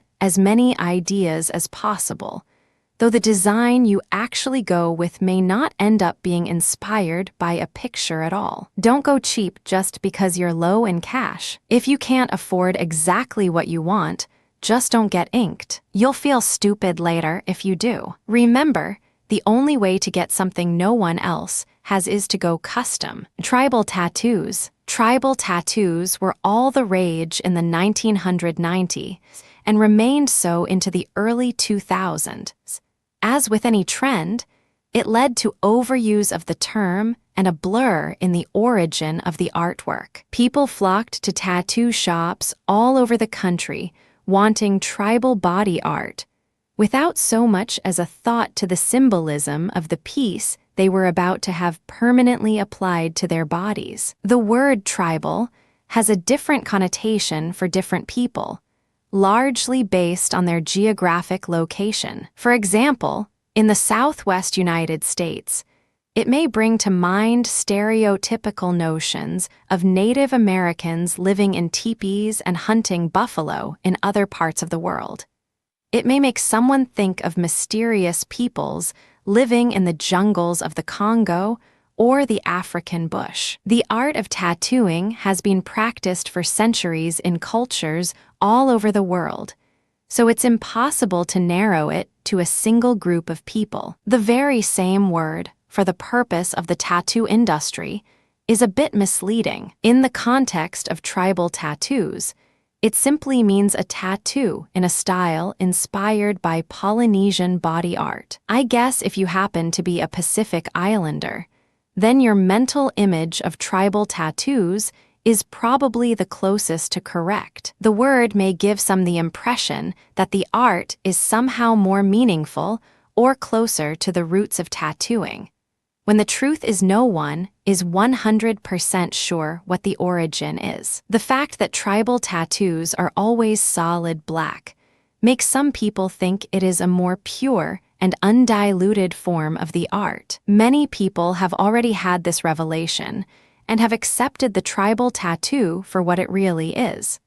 Still, a really sweet-looking tat. Tribals.com is a comprehensive website that's completely embraced the idea. It has all kinds of links and tons of ideas to inspire your new tribal body art. The thumbnails are divided up into easy-to-use categories like tribal butterflies, tribal religious symbols, tribal lettering, tribal dragon, tribal celestial designs, and of course, tribal renditions of the ever-popular upper and lower back tattoos. It's seriously doubtful that the body art industry is deliberately trying to trick anybody with this misguided term.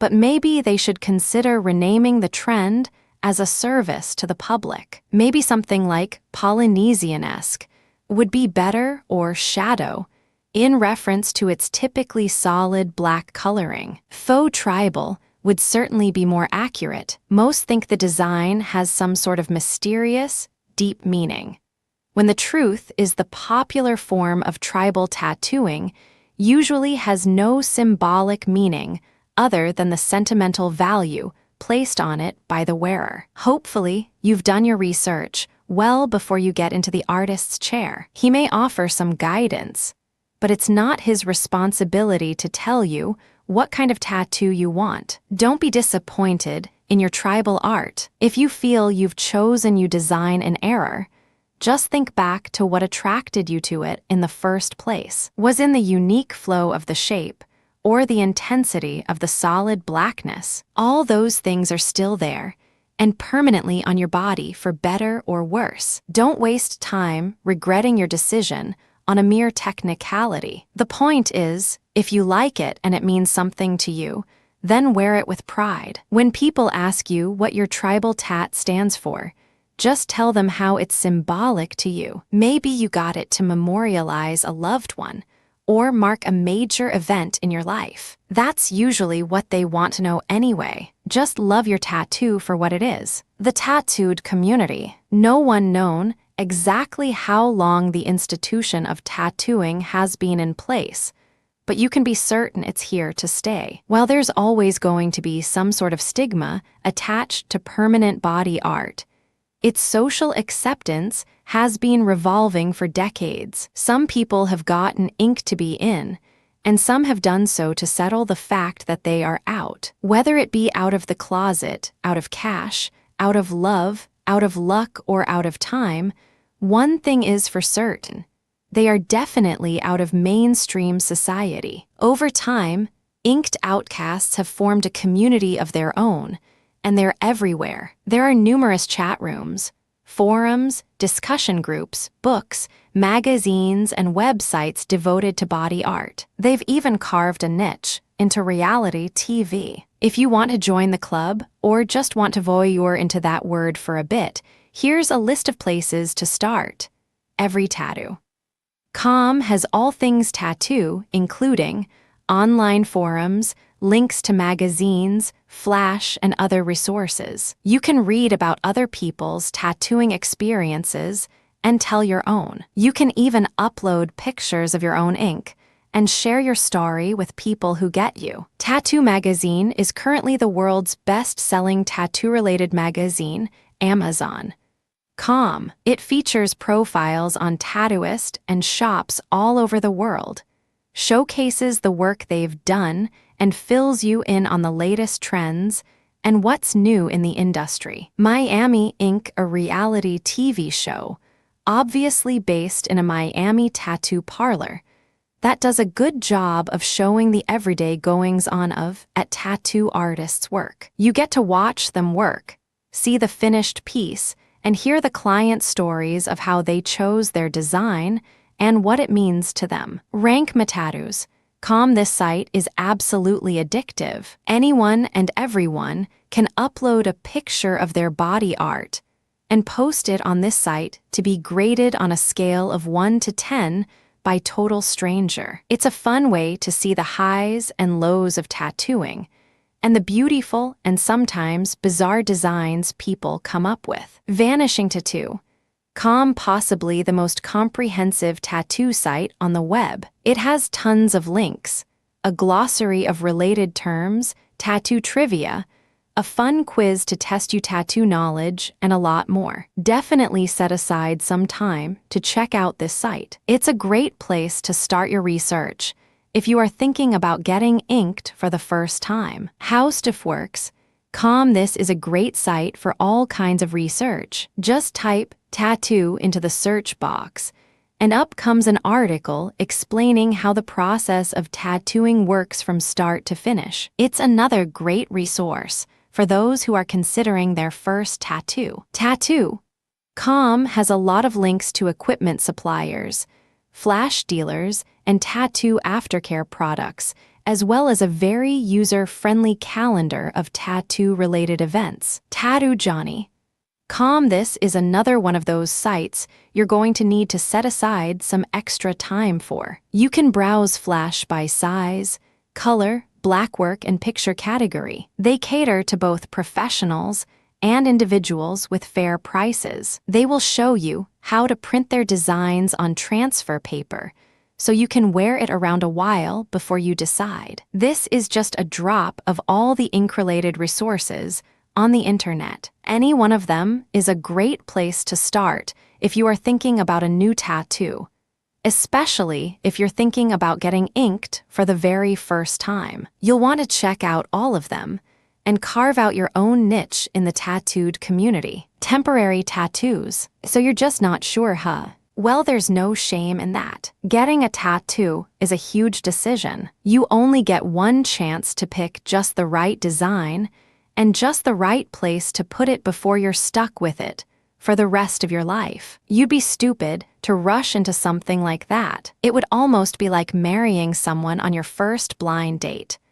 Only divorcing a tattoo usually requires surgery and leaves a scar. Fortunately, you have the option to test drive a tattoo before you commit to it for life. Think of it as speed dating for your skin. Temporary tattoos have been around for decades. You baby boomers probably have fond childhood memories about cockamammies, those fun little tattoos that used to come in Cracker Jacks and boxes of breakfast cereal. You just wet, usually by licking, right?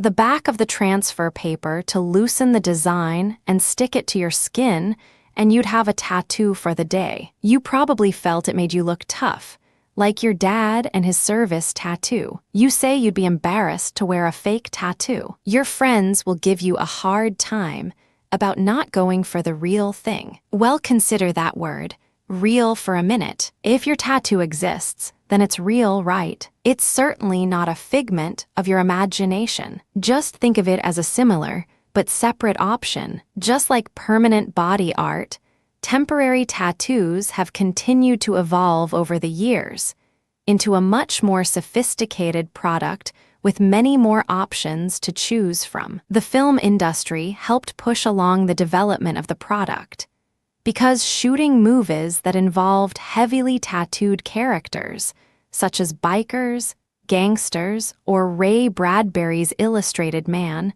took so long to shoot. The makeup crew would invest a lot of time and effort into meticulously painting each and every detailed tattoo on the actor by hand, only to have their work quickly melt off under the intense heat of the stage lights. Chemist Dr. Samuel Zuckerman has an impressive list of accomplishments to his credit. He's responsible for the Estee Lauder's Origins line, the Stripe in Aquafresh toothpaste, and he's the father of temporary body art. He invented the first skin-friendly, authentic-looking tattoo for the 1981 film by the same name. The film drew overnight attention to his invention and the amazement of the tattoo and makeup industries. A few years later, Zuckerman and his son set about mass marketing the product. Today, the Temptu company caters to the rich and famous, as well as the average individual. They've added products like body glitter and stick-on jewels, stencil-only stick-ons that let you fill in the color yourself, and even airbrush tattoos, which are applied by applying a stencil to the skin and painting over it with a special spray paint. Temptu products have been used on some of the most famous fashion runways, as well as on the big screen in films like X-Men 2, Rent, and The Mummy Returns. It's also decorated the stars of HBO's mega hit The Sopranos. Prices are fairly reasonable, even for the most elaborate designs. There are varying levels of application graces required, depending on your choice of products. Surely, just about anyone can easily apply the stick-on tattoos, but if you choose the paint-on kind, you may want to enlist the help of one of your more artistic friends. You don't have to feel like a fake for opting to go temporary with your body art. Just think of it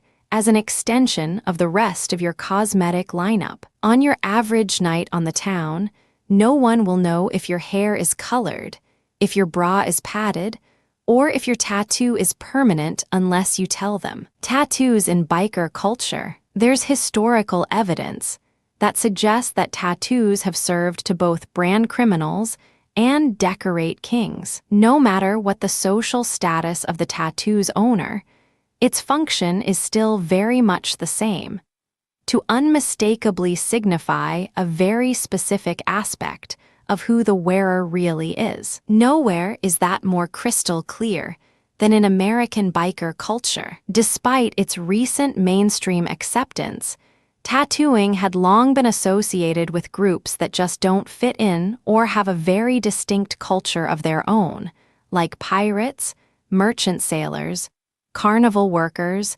servicemen, gypsies, and bikers. Like other gang-type societies, bikers not only not fit into general society, they make it a point to make sure they don't. What better way to brand yourself an outsider than with a tattoo? Here are some of the tattoo designs bikers have traditionally claimed for their own. FTW, an abbreviation for the phrase F***CK the world. This design is traditionally popular with the outlaw biker and symbolizes their attitude toward a society that has branded them outcasts, which they are proud to be. The expression really is FTW, so you'll never see the word spelled out in a tattoo. If you do, the wearer is obviously just a wannabe. 1% tattoo, the outlaw biker craze, was raging in the 1960s. The general population was terrified of any man on a motorcycle,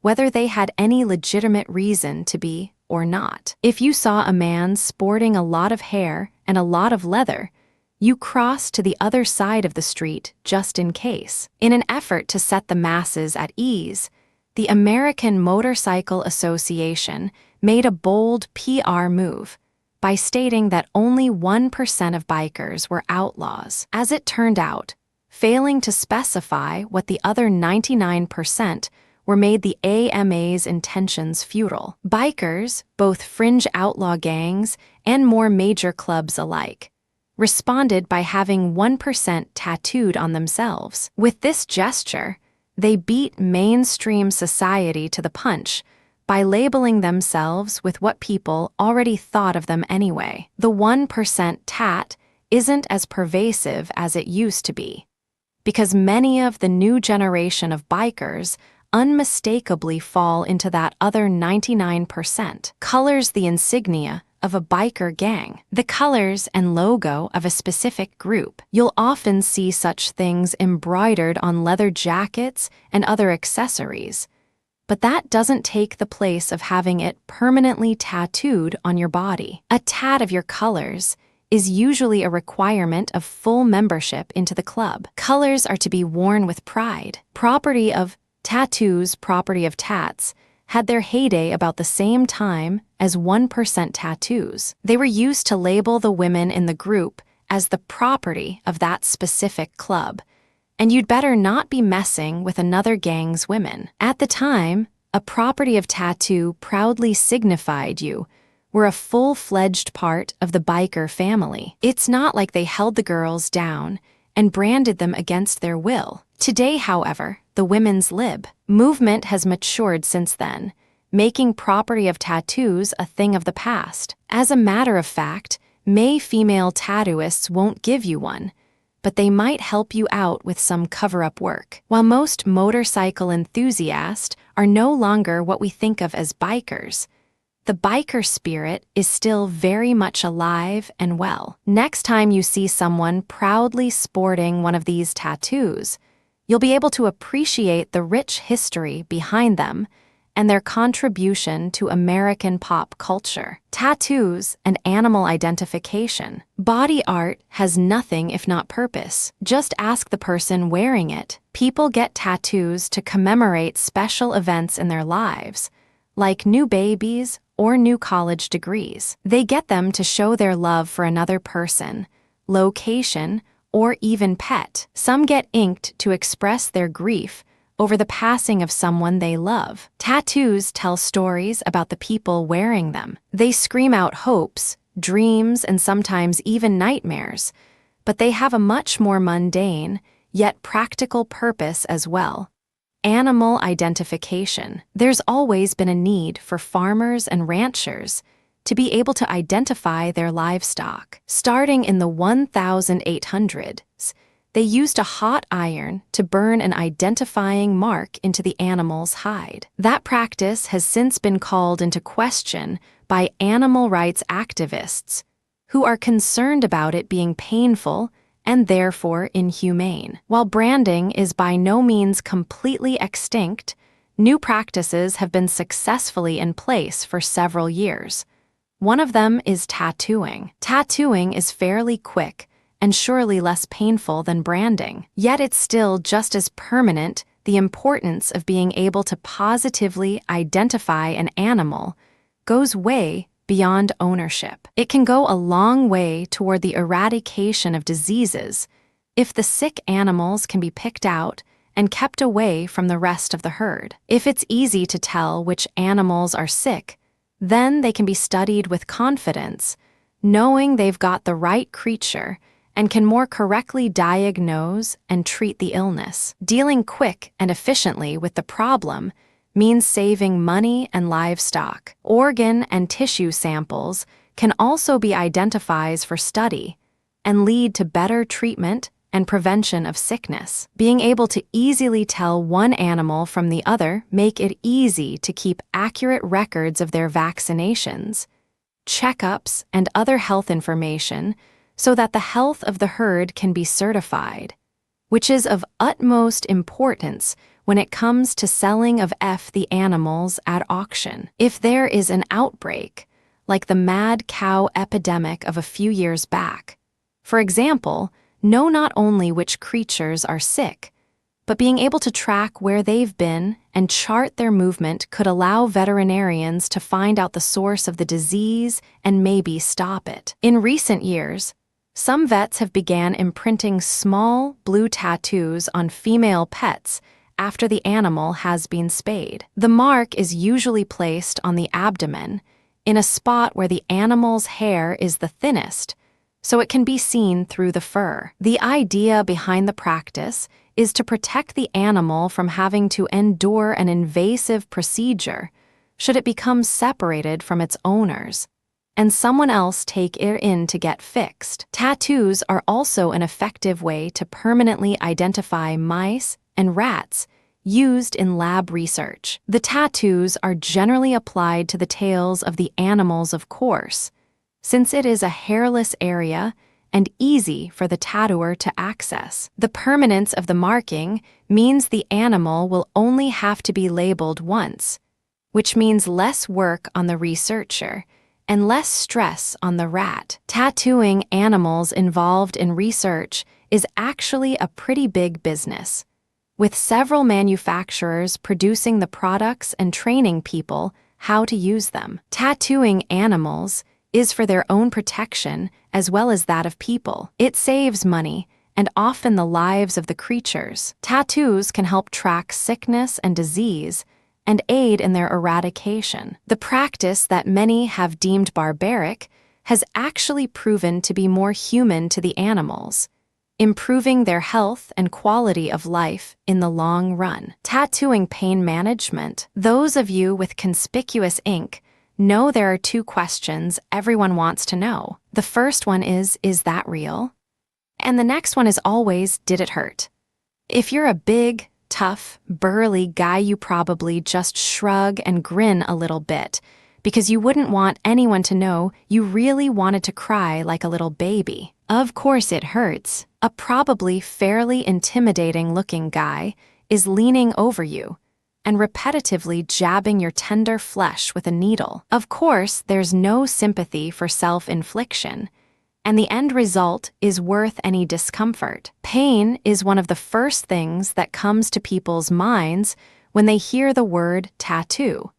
But some are saying it doesn't have to be that way. The growing popularity and social acceptance of tattooing has inspired many to search for a way to make it painless. Some are trying alternative medicines like hypnosis, acupuncture, and herbal therapies, with varying degrees of success. The first step in hypnosis is to make sure the client is a willing participant. If so, they are put into a trance. If the client is of a high-strung, hyper-personality type, it may be a little more difficult and take a little more time to get them into the trance. The extra nervousness or anticipation they probably have about their impending tattoo could also slow things down a bit. Once the client is successfully entranced, they are open to a higher degree of suggestion than they would be capable of otherwise. It's simply suggested to them that they feel no pain, and they don't. Before they come out of the trance, it should be suggested to them that they won't feel any pain once they are brought back to their normal state of consciousness. Artists who have worked with hypnotists and found clients willing to give it a try have reported great success, with the client reporting only some tightness and warmth around the tattoo site. Acupuncture is basically the practice of inserting needles into specific points of the body to create an energy and relieve pain. The process causes the body to produce more endorphins, a chemical known to help make you feel better and alleviate discomfort. The same chemical is produced in different amounts by eating chocolate and exercising. It's possible some tattoo seekers might be turned off by the idea of being stuck with yet more needles. Reiki is a hands-on technique that uses pressure put on different parts of the body to bring about an internal balance, similar to massage. It's perhaps the most physically comforting technique because it relaxes the muscles, which is known to reduce tattoo pain. The tenser the person is, the more they're going to hurt. Also, the nerves can only feel on sensation at a time. That's why scratching an itch makes it go away. The sensation of the scratch replaces the sensation of the itch, so you can't feel it anymore. The sensation of someone practicing Reiki on you somewhat replaces the pain of the tattooing process. Drugs and alcohol are absolutely forbidden in upstanding tattoo establishments, but there are herbal options that can be taken internally or applied topically to either numb the skin or work from the inside out to provide some level of pain relief. If you're not into the holistic stuff and prefer some good straightforward chemical assistance, topical skin numbing creams do exist. They are often used on patients during laser procedures. Your doctor or pharmacist may be able to tell you how to get them. The process of tattooing. So you're finally going to do it. You're going to get that tattoo you've been talking about for years. You have the perfect design all picked out and know exactly where you want it. You've visited the shop a few times and are confident you're chosen the right one. It's clean and well lit.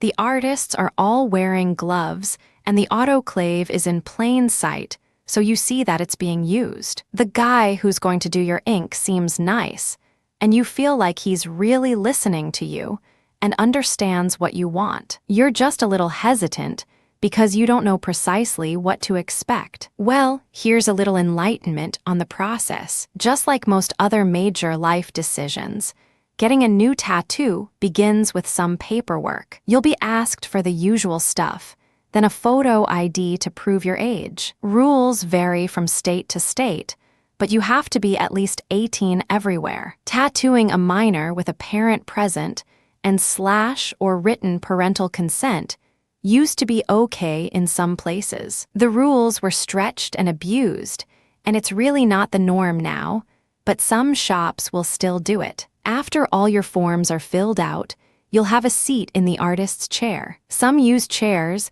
kind of like a dentist would have.